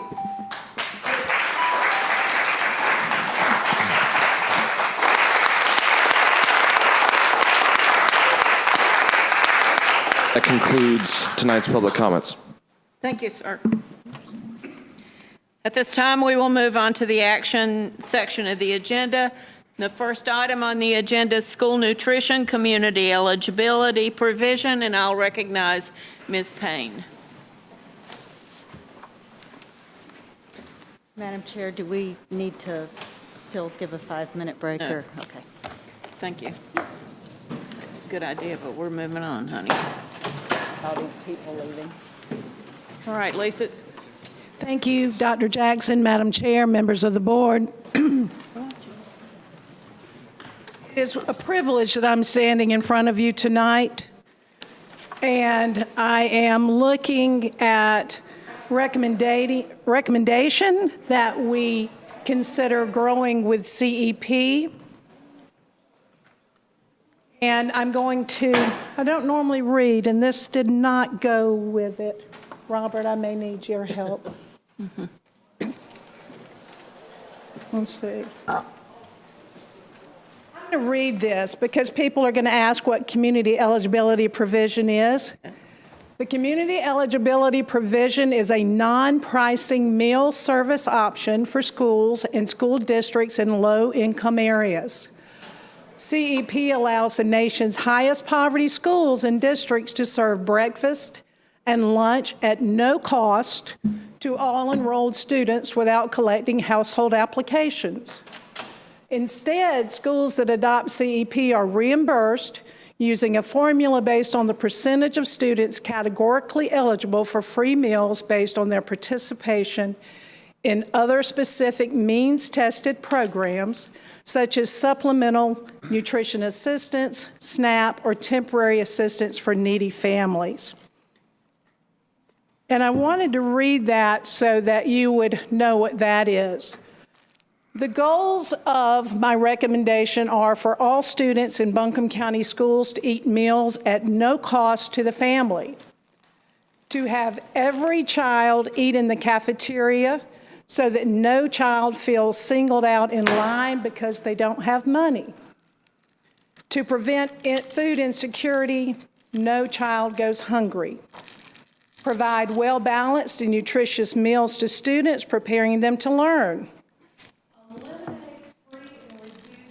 applications for CEP schools. The reality, right now, today, 55.2% of our student population qualify for free and reduced meals. We are feeding 40% of our student population breakfast. We're feeding 61% of our population lunch. We as a team will need to increase meal participation at both breakfast and lunch, a minimum of 10% at all sites. And this percentage increase varies by school and is based on demographics. Options: increase meal participation at breakfast and lunch, offer breakfast in the classroom, offer second chance breakfast. And I heard a new term today, before the bell. I'm like, oh, I really like that, breakfast before the bell. So we need to develop a model to get more children in before the bell rings. Work as a team to encourage students to join us for meals, engage our students in menu selection, and promote the importance of eating fruits and vegetables. Way forward and will for the W in GROW. Where there's a will, there's a way. All shareholders embrace a growth mindset so that we make this a successful program. All adults serve as champions and cheerleaders of the National School Lunch and Breakfast Program and let families know the benefits of school lunches.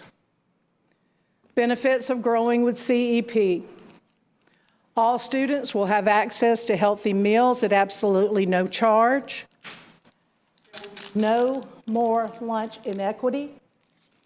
School administrators and school nutrition staff will have time and money on lunch account management. They will save time, allowing everyone to focus on more worthwhile efforts, and there will be no more unpaid meal debt.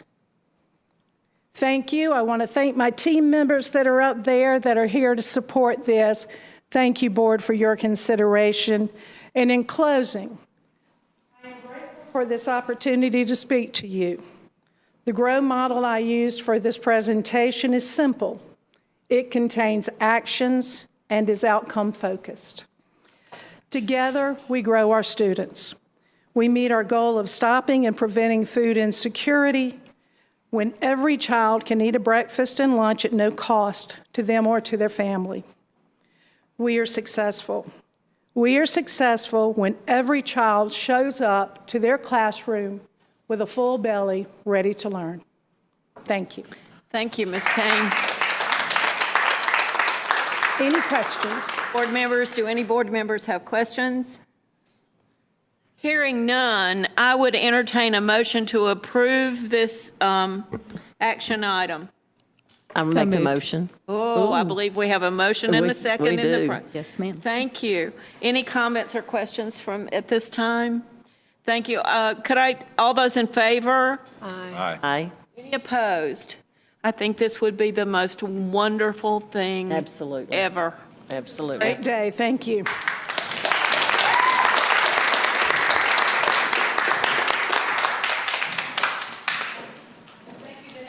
On the agenda is Buncombe County Schools Code of Character, Conduct, and Support. And I recognize Dr. Casta and Dr. Thompson.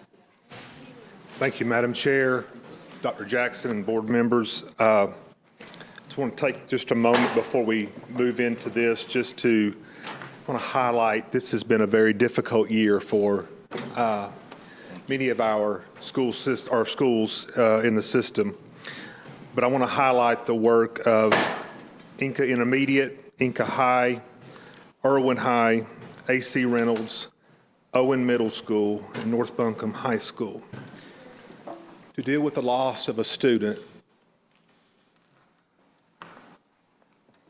through that school day, knowing that that is a child that you will not get to serve anymore. No one understanding the efforts that have been put behind those students, and the love and care and concern and what that means to that school building. I just applaud those staff and administration, and I just want to note that on the record. In our work with the Code of Conduct, we are very pleased tonight to present what has been a culmination of a year's work. In the stages of following the COVID year, the district made a concerted effort to pull data from our discipline and our SEL platforms. And we were able to look at this data in a very wide-ranging way at the effects of what was happening within our schools. Obviously, coming off COVID, we had a lot of concerns about the mental health of our students, the social-emotional needs of our students, and then also that of our staff. So in doing so, we had an equity work group that was the central component behind that data analysis. And the summary of that data suggestion was made to Dr. Baldwin at that time that we begin the work to do a common code of conduct for our school system. We had 45 schools and 45 very capable administration and 45 very capable sets of staff. But it was true that we had some variability in how some of our discipline consequences and some of the interventions that we were able to provide our students. So with increased need and an increased desire to want to reduce that variability, the work group set out in May of last year, and as you can see in the timeline that's on in the presentation, spent the entire year at various points coming together to produce what we have presented to you tonight in this meeting. What we are asking you to do tonight is we are going to ask for this to be approved as our final draft. And what I would like to do now is to invite David Thompson, who served in my role many, many years, far better than I would ever imagine to. And so this is one of the things that David had hoped to get to at some point. So tonight I'm very happy we were able to bring David in with ESSER dollars to help us sort of take the draft produced by the equity work group. And that work group, I need to let you know, represents every department in the central office, many of our high school, middle school, and elementary, intermediate principals. They were involved in that process as well. And so we are very pleased tonight. David is going to go through sort of the basics of what you see before you, and then we'll talk about our next steps. So David, if you would. I will do one more slide. Thank you, David. One of the things that you will notice, and this was sort of a mid-year late push that we put into the plan, is that the North Carolina Portrait of a Graduate was introduced by NCDPI. One of the things that we felt most strong about, and we're not sure there's another code of conduct in the state that has aligned its Portrait of a Graduate initiative with its code of conduct. So we think we're the first to do this, and so we're excited because what this Portrait of a Graduate initiative says, these are certain skills, and you see them there. There are 7 that are going to be highlighted those skills are going to be aligned to each of the consequences and each of the interventions that we're going to employ, because we are really going to put our actions behind our words. We want to implement and impart these skills into our students as they are going through our school system. So we're very excited about that. So thank you, David, and we'll let you take over. I'm very excited to be able to talk to you about this tonight, and I think that connection to the portrait of a graduate is really essential, because the way those skills were developed was talking with not only educators and parents across the state, but with also employers to determine what are the skills that they need to show up to be successful in life. Not just successful in school and academics, but what do they need to be able to be in a workplace, accomplish what needs to happen, and be successful. I believe that behavior is a communication. It is communicating that there is a lack of skill or a lack of knowledge or a lack of ability to comply, that there's a level of mental health or environmental factors that really impact the behavior that you see. It is our role to look at not only using both consequences, but also what do we do after that? And a code of character, conduct, and support really talks about what do you do up front? How do you teach those rights, responsibilities, and traits that are those durable skills? What do you do when a kid messes up? And both with consequences as well as what do you do following that to provide interventions and supports that help that behavior correct and be better in a restorative way. So just to highlight a few things for you, and there are many other things in here. Whoops. Okay. One of the things that you will see at the beginning of this code of conduct, in addition to some positive student mindsets, is also rights and responsibilities. What are your rights as a student in school, and what are your responsibilities to follow up?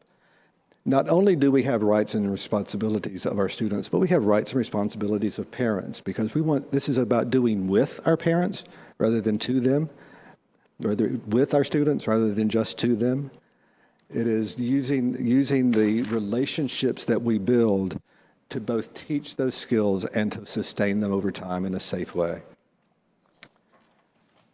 Some examples of just the responsibilities of school staff are intentionally making the connections, the strong, deep connections with our students that promote a positive learning environment in our classrooms, a safe learning environment, and to develop the traits that they need to be successful in the future. To really explicitly teach those classroom and school expectations, to provide feedback to parents, with parents, problem solve with parents, and to provide accommodations or relevant interventions to promote that positive behavior for success. So the levels of behavior look much like this. So a code of conduct now is based upon the level of severity, and the first two levels are actually what happens in classrooms. They're minor classroom infractions or minor repetitive things that need to be addressed in a group kind of way within a classroom. The next three are increasing in severity or increasing in repetition of specific behaviors. Not just how many times do you get in trouble for unrelated things, but do we see repeated behaviors occurring that we need to address with some specific skill building or corrective action? So that's, as you see on the right, the levels of intervention increase along with the level of severity, as does the consequence.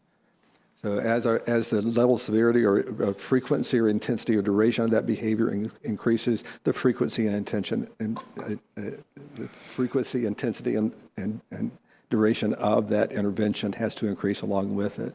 So that we're making sure that we both have using data to determine, are we teaching the right skill that impacts that behavior, and is that teaching becoming effective? So these are factors that we will ask our administrators and others to use to determine which level does it fall into. So we'd have to look at, this is a K-12 code of conduct, so you have to look at the student's age and ability level to determine, is it appropriate, do they know that skill, and do we need to teach it first? The student's disciplinary record, the frequency of those behaviors, especially those recurring behaviors. the responses to their interventions and their consequences. How have they responded in the past? And are they responding to the interventions that we provide? But also looking at the student's disability, their English learner status. Do they understand the rules and is it a language barrier, or is there something else that we need to consider? But not to allow the disability to be the primary factor in that. Some of the universal expectations, these are the non-negotiables, if you will, around the code of conduct, is that every disciplinary action results in an action that follows, whether that action occurs in the classroom or whether that action occurs post a consequence of some kind that is used.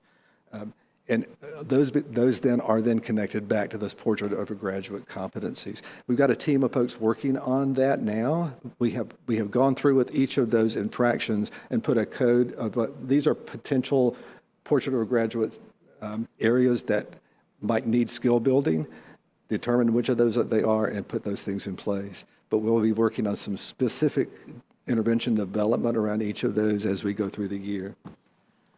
Interventions are appropriate to individual student needs.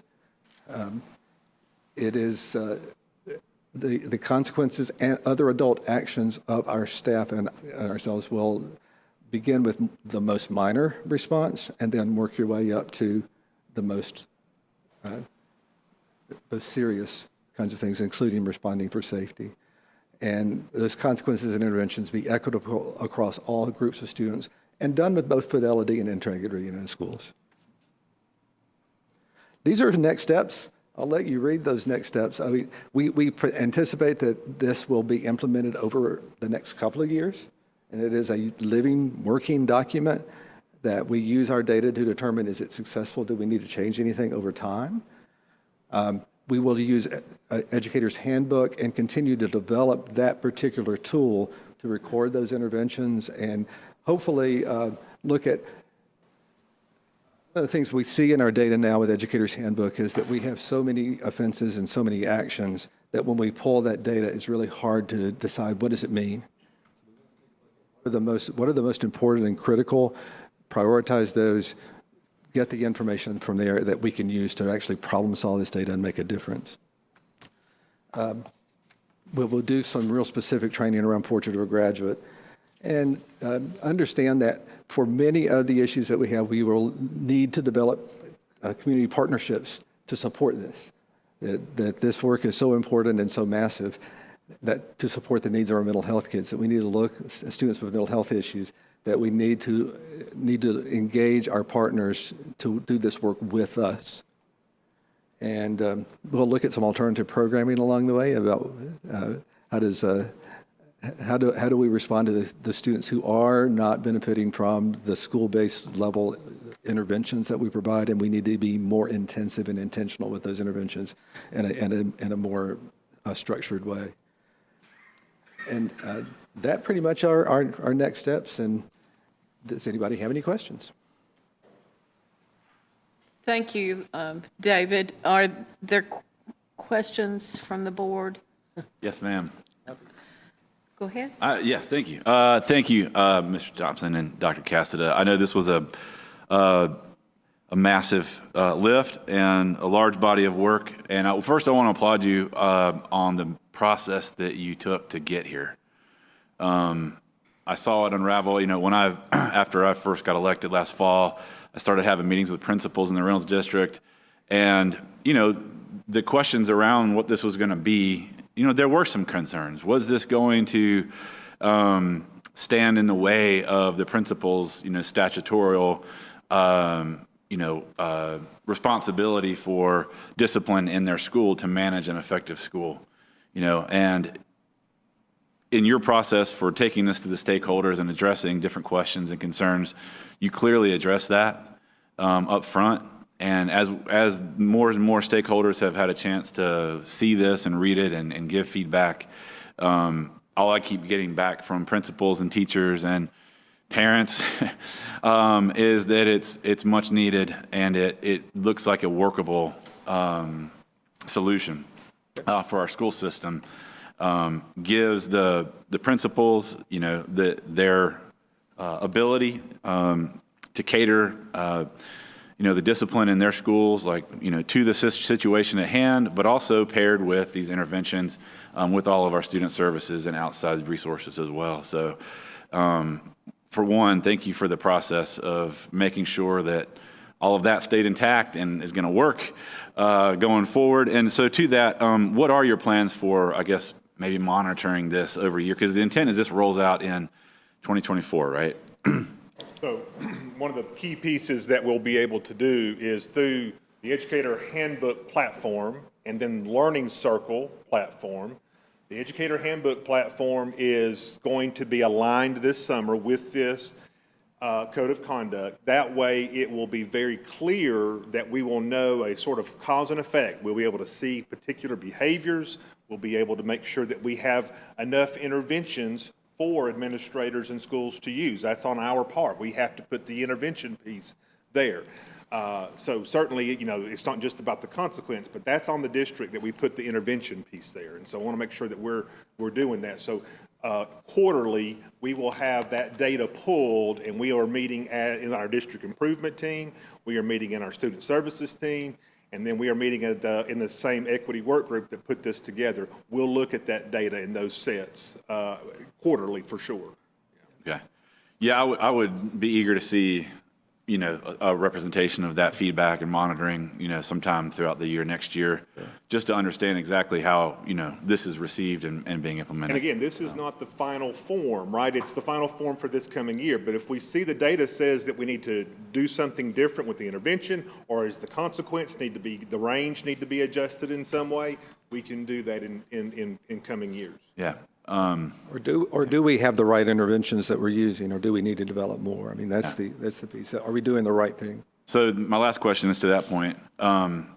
Reading through it and also being a part of the giving feedback and going through it as a living document before tonight.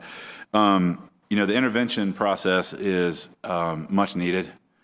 On so many fronts, and I already know through our student services staff, our school social workers, our school counselors, nurses, that they are stretched awful thin. And I think the data that I remember hearing about was that the number of student referrals for services in the first semester of 2023-2024 school year exceeded all of some prior year. 2019 or 2021 or something. But my question is, how do you feel about our ability to meet the needs of those interventions that are called for in this document?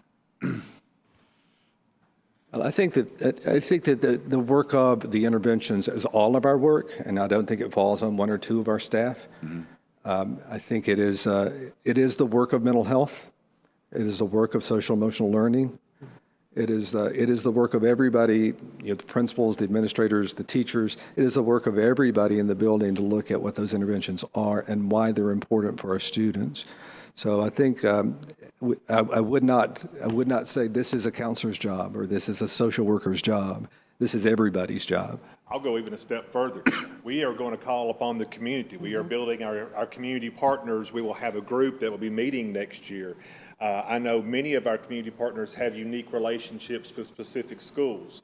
So we're going to ask them to step up, have new partners come in, because many of the interventions that will need to be provided, the adult mentors, the check-in, check-out people that we want, so those are some great models that are happening in specific schools. We want to expand that because it cannot just sit at the door of the principal or the teacher. That is not the only place this has to sit.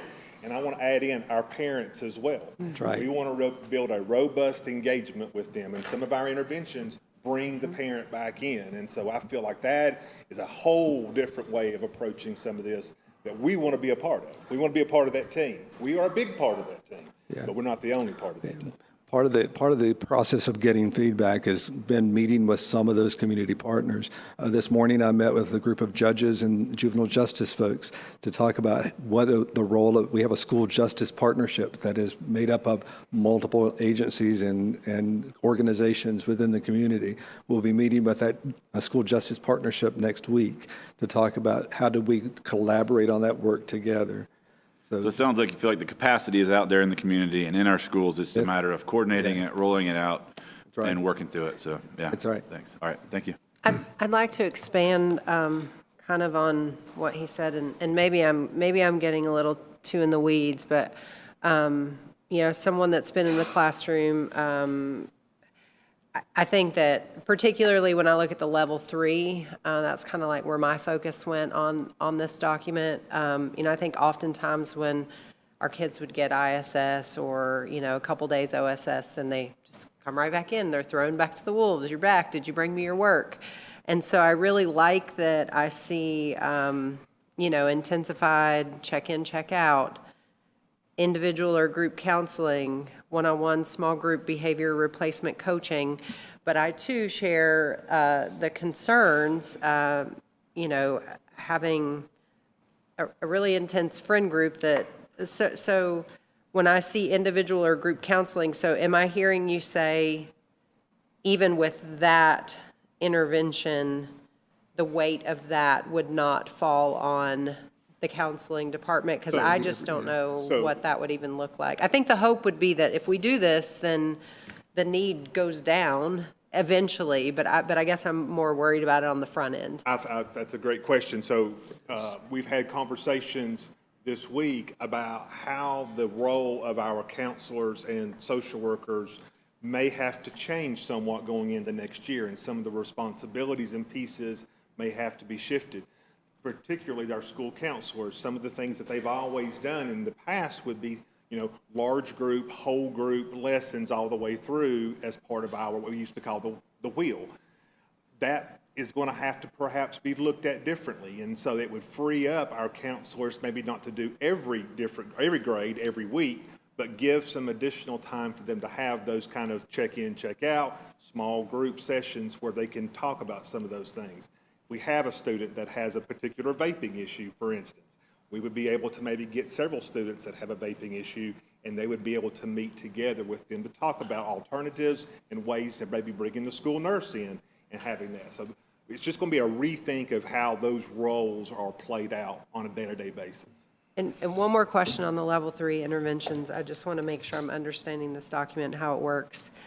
So is this saying that anyone who made it to level 3, they would get a FBA? Like they would all have a functional behavior assessment? That's an option that could be used. Okay, okay. It's one of all of those things are. There's not all of. It's one of or more. One or more of those things that you would do. Okay, got it. That's a very intensive process that really. Yeah, only that's what my thought was. That sounds like a lot of FBAs, and so I was concerned. And as I see it, and I've said this to groups of counselors and others, I really foresee that the students who are currently eligible for those FBAs and BIPs are the same students that would be eligible under this. Mm-hmm. It's not additional ones. Okay, perfect. Okay. I just wanted to make sure on that. And I have a comment and a question. I'll try to keep it to one. First, I want to say thank you for the work that you've done, that your team has done. As a former sub, I can tell you that it's really going to be nice to have more consistency across the schools in what the consequences are, what the expectations are, and all of that. So this is going to be very, very helpful. So in going through and reviewing, and Amanda hit on this about ISS, as a sub, I will tell you that was a place I had a lot of passion and concern about, because I've had kids say to me, I've been in ISS for 2 days, I played on my phone, and made it a joke. I know that a principal at Irwin Middle, who's done a fabulous job, Mr. Collins, came in and revamped and said, here's the process we're going to use for ISS. And to me, that's exactly what we need. We need a process and expectation of those ISS assistants, and what the kids can and cannot do. What Mr. Collins has found is that the referral numbers are going down because kids don't want to be in ISS, which isn't that what we really want? It is. So I just encourage us to look at that piece of it too, because that is something that I have some concern about, just from feedback, parents and the kids. Okay. Great. Thank you. Thank you. Other questions or comments from board members? I didn't say thank you earlier, and I do want to say thank you. I know this was a lot of work, and I really appreciate this. Right, so at this time, I would entertain a motion to approve this document. So moved, Madam Chair. Thank you. Second? Second. Okay, I'm supposed to ask, is there any other discussion to please my attorney right here on my left? All right, hearing none, I'd take a vote. All those in favor? Aye. Any opposed? I want to say thank you. I can, having worked in this kind of, it's not a situation and this kind of stuff. I don't know what else you call it. But to teach us how to deal with each other and complement what we have to do by helping people understand how to move from where they are to a better place is very difficult. And I thank you for that. Good point. Well said. On the agenda is the approval of summer school contracts, and that's Tina Thorpe. Are there questions for Ms. Thorpe about this issue from the board? Well, the only question that I had, it seemed like there was maybe one district in particular that had a whole lot more summer contracts. I didn't know if there's really like an answer as to why on that. That was more like a curiosity question. Tina, did you hear that question? Question. So we put out, and Tanya's sitting here too, and Jennifer Reed. We put out a application so anyone could apply. Okay. And so that's just. That answers it. Done. Thank you. Okay. That being said, I don't see any other questions. I would entertain a motion to approve the 2023 summer employment temporary contracts for the 421 employees. Thank you. Could I get a second? Second. And all those in favor? I didn't get discussion. All those in favor? Aye. Any opposed? Thank you. I think the summer school business is the most important, exciting thing that's out there. I agree. That students can come in and make up for their mistakes. That's right. And get their credits and go on and be successful. Just rah, rah, boom, DA, guys. Now we have the resolution supporting the current election method for Buncombe County School Board of Education, and I'm going to ask our attorney. It's late. Yeah, I'm going to ask our attorney to read this resolution, please. Thank you, Madam Chair. Resolution supporting the current election method for the Buncombe County Board of Education. Whereas the Buncombe County Board of Education is charged with making decisions that affect the public school students and staff in Buncombe County, whereas the Buncombe County Board of Education consists of 7 members elected on a nonpartisan basis for staggering 4-year terms, whereas since at least 1975, 6 members of the Board of Education have been elected from attendance zones and 1 member elected from the school administrative unit at large, whereas all registered voters in Buncombe County may vote for all 7 members of the Buncombe County Board of Education, whereas the current election method ensures each attendance zone, Inca, Irwin, North Buncombe, Owen, Reynolds, and Robertson, all have 1 representative on the board, whereas the current proposed legislation, House Bill 66, will require the redrawing of the board's electoral districts, and the districts will no longer align with the school system's attendance zones, whereas the new electoral districts will lead to board configurations where the members representing the smaller attendance zones, Inca, Owen, and North Buncombe, possibly do not live in the attendance zone. Whereas in 75 of the state's 115 school districts, citizens may vote for all members of their Board of Education, 31 have districts, and 44 are completely at large. Whereas in neighboring counties, Haywood, Henderson, McDowell, Rutherford, Transylvania, and Yancey, citizens may vote for all members of their Board of Education. Whereas the Buncombe County Board of Commissioners support the current election method of the Board of Education, whereas there is no organized citizen effort to change the election method of the Buncombe County Board of Education, and whereas over the years, the current election method has resulted in school boards made up of politically and ideologically diverse individuals that have worked together for the betterment of Buncombe County schools and the students they serve. Now, therefore, be it resolved that 1, all members of the board make decisions that affect all public school students and staff in Buncombe County while representing their own district. And 2, the Buncombe County Board of Education does not support the proposed change to its election method that will possibly lead to some attendance zones no longer being represented on the board. And 3, the board requests the members of the General Assembly to vote in opposition of the bill. Thank you, Madam Chair. Thank you. So I believe I just want a motion to approve this resolution. So moved. Thank you. Could I get a second? Second. All those in favor? Aye. Any opposed? Discussion. Is there a discussion? It's already voted on. Okay. Resolution to prioritize public schools in 2023 to 2025 biennial budget. And I believe the board members may have questions or comments or whatever. Madam Chair, I'm going to just, I don't know what we would call it, but I'm Speak not into so the I'm microphone. not so sure that we did vote on that last one, and I do believe there are a couple board members that did have some questions. Well, excuse me. I'm sorry. Okay, let's go back. We're going I to put say this that in. with as much love as possible. Well, you can love it all you want. We'll go back. So we had a motion and a second. I have a member of my board that tells me I did not ask for discussion, which is true. So, all right, you want to discuss it? We'll discuss it. Who's got questions or comments? I need for you to speak in that microphone when you're fussing at me. I don't have a teacher voice. Okay, so I guess this would be for our attorney, so Mr. Shatley. I just was wondering if you could maybe expand a little bit on the issue about what representation would actually look like. Because I know that there has been some discussion that communities should have representatives that, you know, share their community's values, traditions, et cetera, you know, root for the same football team or whatever.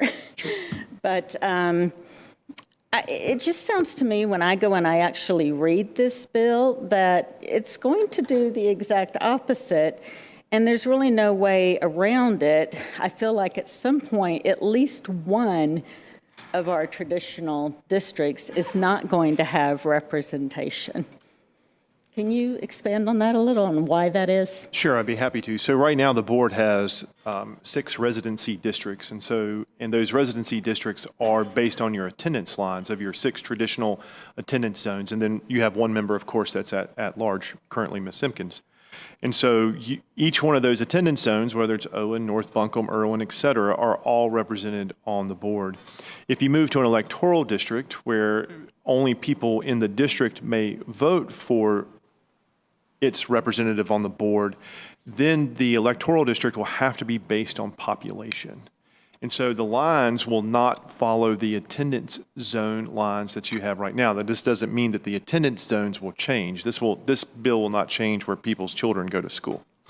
But it will change who represents those folks on the Board of Education. So for instance, if you take the Owen district, which is, I believe, the smallest population out of the 6 areas, in order to make it an equal district, it's going to have to take in probably parts of East Asheville or Fairview or some other, contiguous part or part of the county contiguous to Swannanoa and Black Mountain. And so what that may result in is having a person on the board that certainly will represent those communities, but potentially will not live in those communities. They may live, so you could have somebody who represents the Owen district now, or the Owen schools, that lives in the Reynolds district, for instance. And the same thing could potentially happen to the other smaller districts. I think the next smallest district is either Inca or North Buncombe, and then the other one is the third smallest district. And then you'll have, in the Robertson district, the Robertson is the largest district, they may ultimately have 2 representatives because of its size. So that kind of gives you an idea that the members, that if this bill passes, that some of the attendance zones, everybody will be represented on the board, but your representative may not live in the same attendance zone where you go to school or where your kids go to school. Which is the way that it is now. Correct.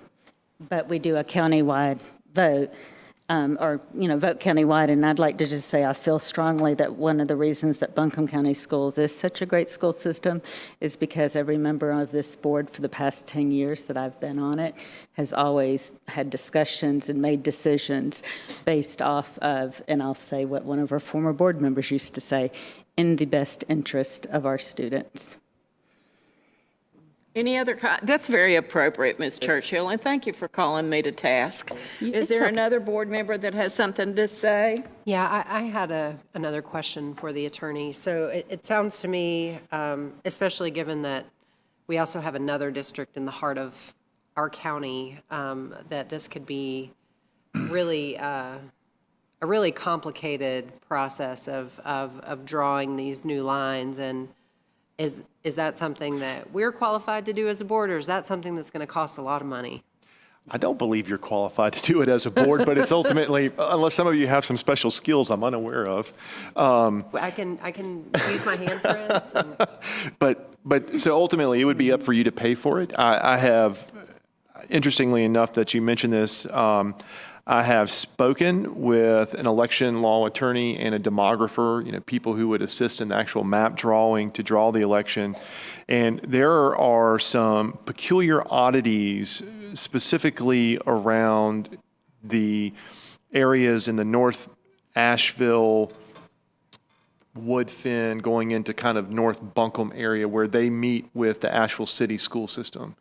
And so basically, in a nutshell, the borders of Asheville City Schools, and although this bill does not impact Asheville City Schools, it's important because Buncombe County Schools is everything within Buncombe County except for Asheville City Schools, right? And so the U.S. Census, in its most recent census, its boundaries for the Asheville City School System do not match up with the actual boundaries used by the county, the city, and the state. And so what's happened is the census blocks in the North Asheville area, and the census block is kind of the lowest grouping of people that the census places people in. So we know how many people live in a census block, but we don't know exactly where they live within the census block. Now, certainly the U.S. Census has this data, but so census blocks are used by local governments and state governments throughout the country to redraw electoral district lines after every census. Some of these blocks in this area, in the North Asheville, Woodfin area, have both Buncombe County and Asheville City school neighborhoods in them, and that's not ideal. And so we don't necessarily, again, we know how many people live in a census block, but we don't know where they live. And so we don't know how many people in a census block are going to be, if it's mixed, of Buncombe and Asheville City School District, how many of them are going to be BCS neighborhoods or homes are within the BCS district, or how many are going to be in the ACS district. And so that's important because these electoral districts have to be, again, equal population within the margin of error, which is generally accepted to be about 5% in municipal or local districts. And so we have, after talking with the demographer, it's going to be very time intensive to try to understand, to really figure out how are we going to draw the lines that are going to be in the north and the northwest part of the county. So, because there are census blocks in this area where you have a house that goes to Woodfin Elementary and its neighbor literally goes to Asheville City Schools and would go to like Jones, although, Asheville City Schools, I think they let you choose which elementary school you go to. But so that complicates this very much. In an ideal world, these census blocks would not be divided between Asheville City and Buncombe County. If they were that ideal, that each census block is either BCS or ACS, then it would cost probably somewhere between $20,000 and $25,000, I think, to hire the experts to redraw the lines for us. Although at this point in time, I'm unsure of what the cost will actually be, because after talking to the demographer, he indicated that the first thing that we're going to have to do is just figure out how would we even draw the lines that would be inclusive of these districts or these census blocks that have both BCS neighborhoods and ACS neighborhoods. And so I'm going to continue to have conversations with them. As you know, this bill hasn't passed yet, and so if it doesn't pass, we won't have to deal with that. But if it does pass, I'm trying to be a little proactive in dealing with this, and so I'm continuing to talk with them and try to get a better idea of what that would cost. But I do think the cost would be significant. And to be clear, if it does pass, the burden of cost is coming from the state, you would think? Nope, you're required to do that and to pay for it. So that would be us potentially cutting, that cost would be at least equal to probably a teacher pay, a beginning teacher pay, I would think so. and maybe multiple. Yep, and it would have to come out of local funds, I believe. Yes, I do have a couple questions. So every session, I do see bills come before the General Assembly that request for changes to election methodology for school boards or commissions or whatever. And this is just a general question for you, Dean. Do you know, like, in general, do those requests to change the election methodology typically come from, the board itself or the elected board itself that's in place, or the community at large somehow? Or what is the general methodology or the reason why these kind of election methodology amendments or bills come to the floor of the General Assembly? So this is a local act, and local acts generally are derived from your local legislative delegation, and they can come from various, or have various organic movements up to that. It could just simply be the ideal of the legislator, or the local legislative delegation. It could be based on community support, or it could come from the board. I've been in many scenarios where, the school board or a city council or county commissioners have said, we kind of need to change the way we do something, and so we've asked for this local act to be passed. And however, this has not come from this local board. And I think everybody here knows that, but this has not come from this local board. I don't believe it's come from necessarily any potential organic community support. So I'm unsure exactly, unless it's just potentially just coming from a member of our legislative delegation.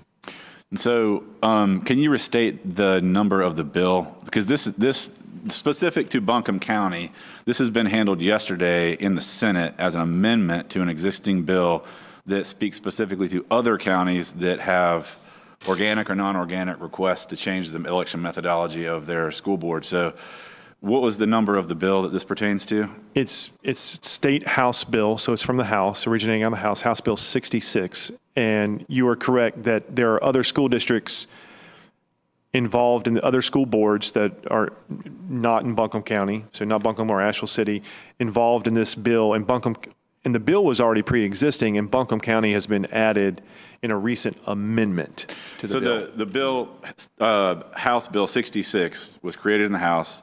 It moved to the Senate, and then yesterday in the Senate, a senator, a legislator from our delegation that represents a portion of Buncombe County, added this call for Buncombe County School Board of Education to change their election methodology as an amendment to the House Bill 66. I believe that's accurate. And do we know who that state senator was that added the amendment?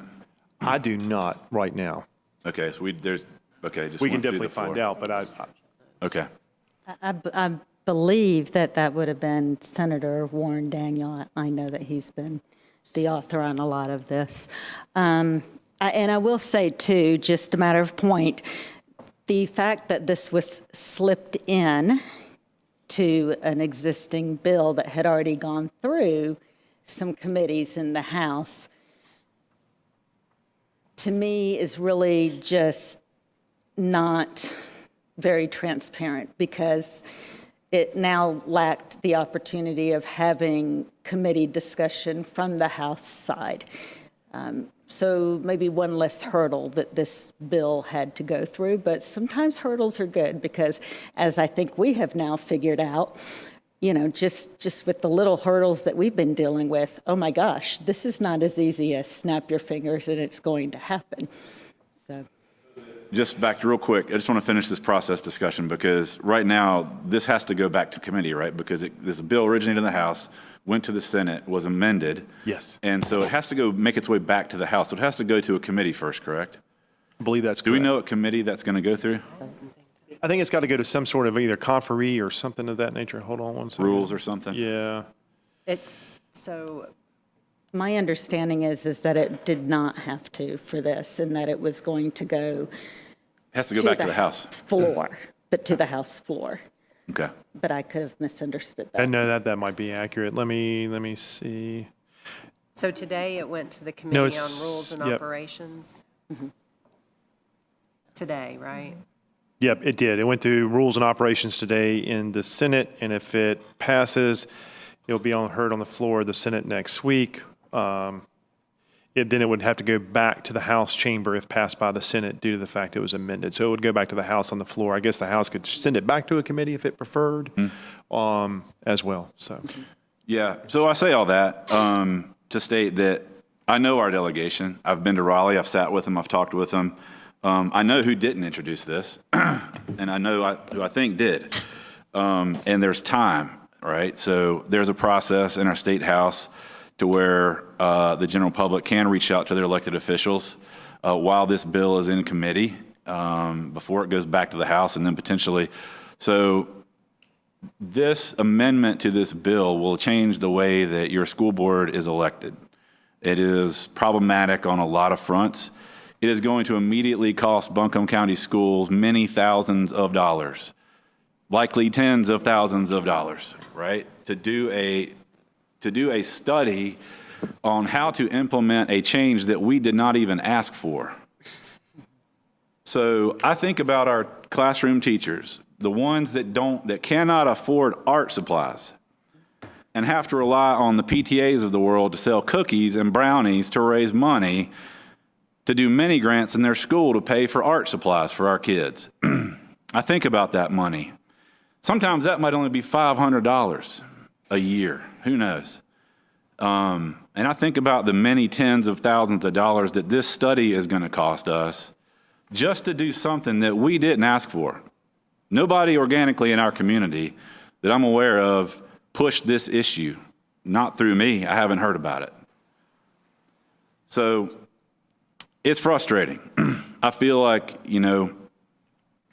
we show up, we put together a legislative agenda that is a request for needs, for what our students need, what our teachers need. We're basically walking through the desert, knocking on a door saying, hey, we need a glass of water. And what do we get back? A glass of sand. So this is really frustrating for me. To add this cost, this burden, this distraction onto us when we're trying our darndest to give our students and our children the very best that we can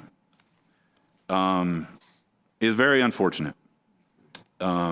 It's a giant distraction, and again, this money could be used to support our our multi-language learners.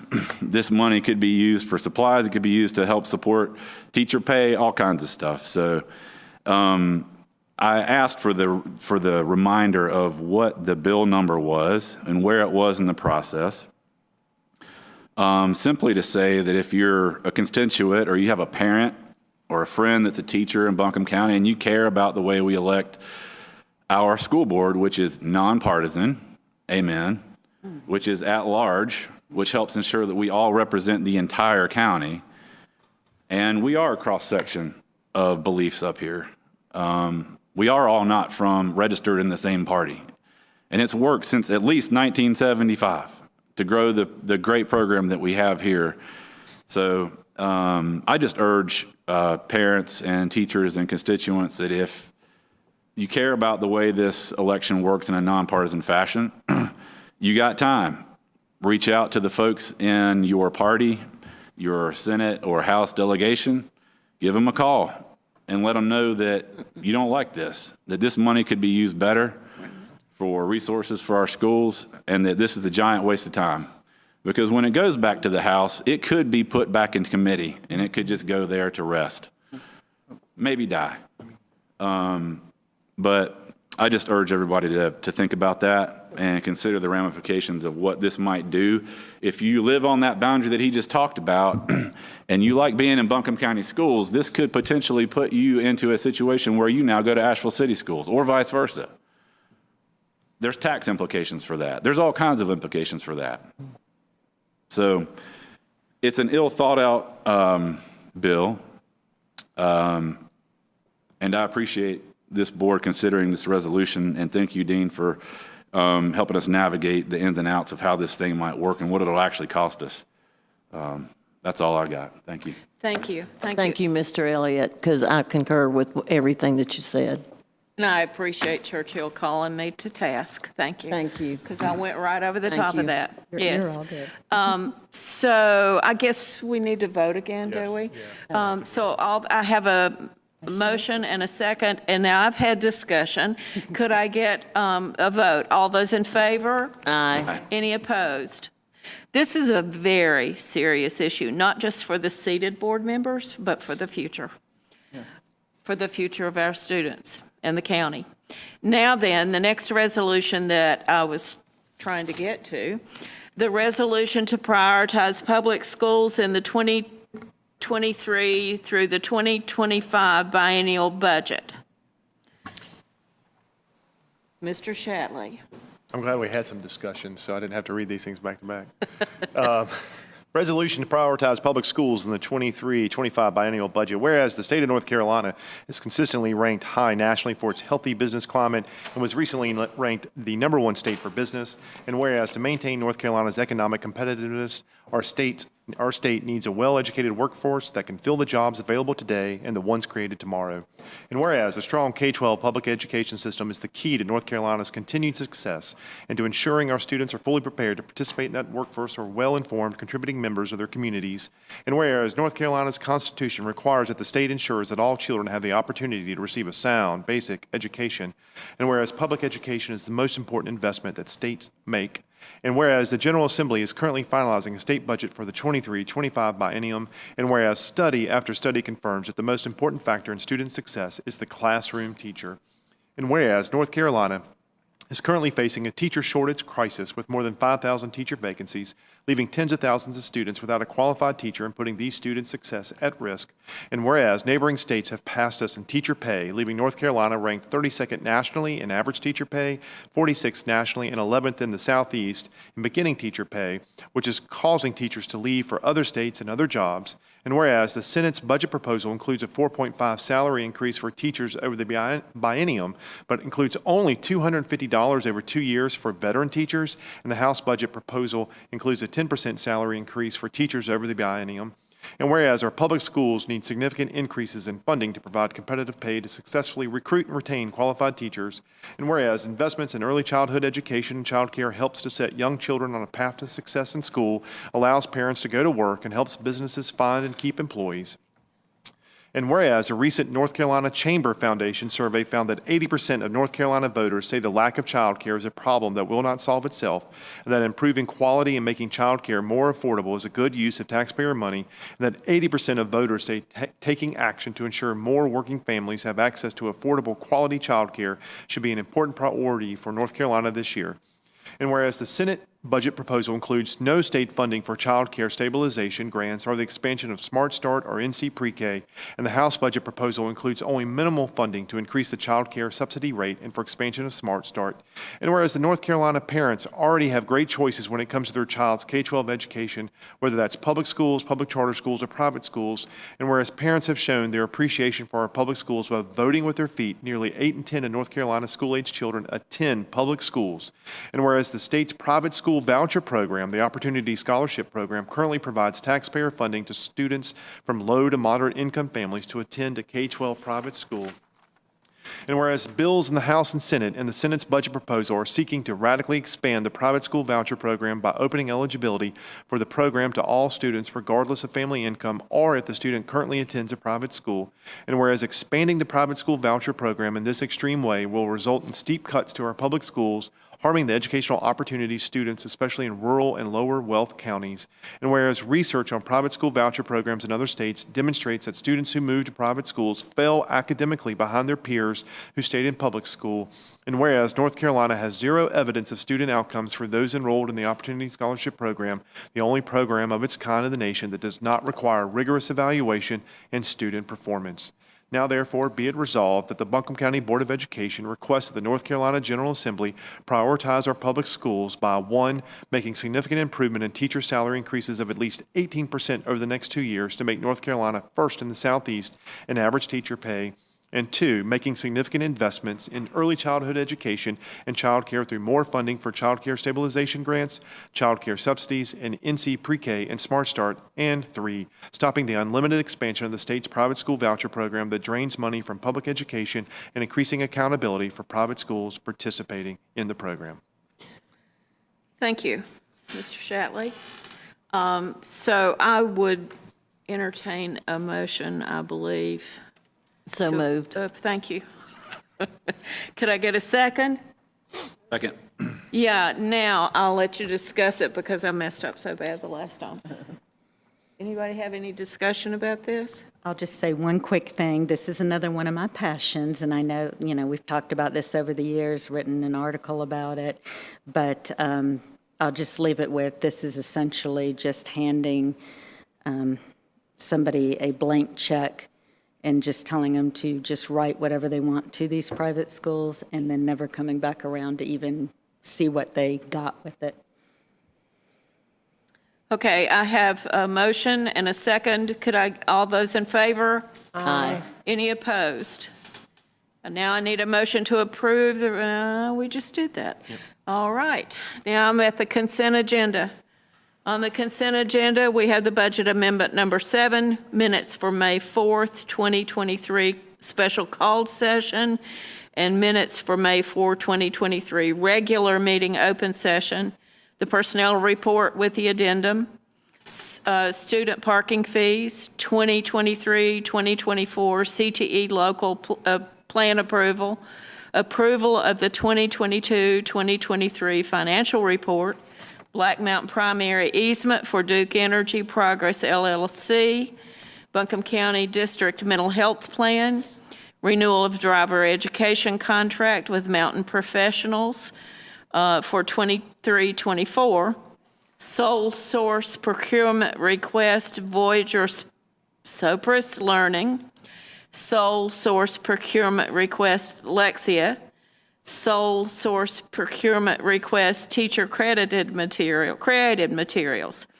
2023 school district proclamation declaring the first Friday in June to be the National Gun Violence Awareness Day, and Owen High School athletic capital outlay request. Could I get a motion to approve this? Madam Chair, before the motion, if I might, the sixth item was approval of the 2022-2023 facilities report. Just wanted to clarify that's the facilities report. Well, like I said, it's a little late, and thank you for catching that. Lord have mercy, I need to go home. Could I get a motion to approve? So moved. Thank you. Second? Second. Do we have any discussion about the consent agenda? Hearing none. All those in favor? Aye. Any opposed? Okay, on the information agenda, we have financial reports, notification of informal construction and repair projects for change orders. I hope I read that right. Announcement of future meetings. Our next meeting will be June the 29th at 1 p.m. in the Minotaurium at 175 Bingham Road. And our next regular meeting will be August the 3rd, 2023, with the work session and updates and closed sessions beginning at 4 in the executive conference room. At this time, I would entertain a motion to adjourn. Madam Chair. Yes, sir. I apologize for belaboring us, but I did want to take a moment to share with the board a bit of news. this evening, T.C. Robertson High School had their awards ceremony. During the awards ceremony, my predecessor, Dr. Tony Baldwin, received the Order of the Longleaf Pine Award in person, and I certainly want to congratulate Dr. Baldwin. Certainly well-deserved, Madam Chair. Thank you. Thank you.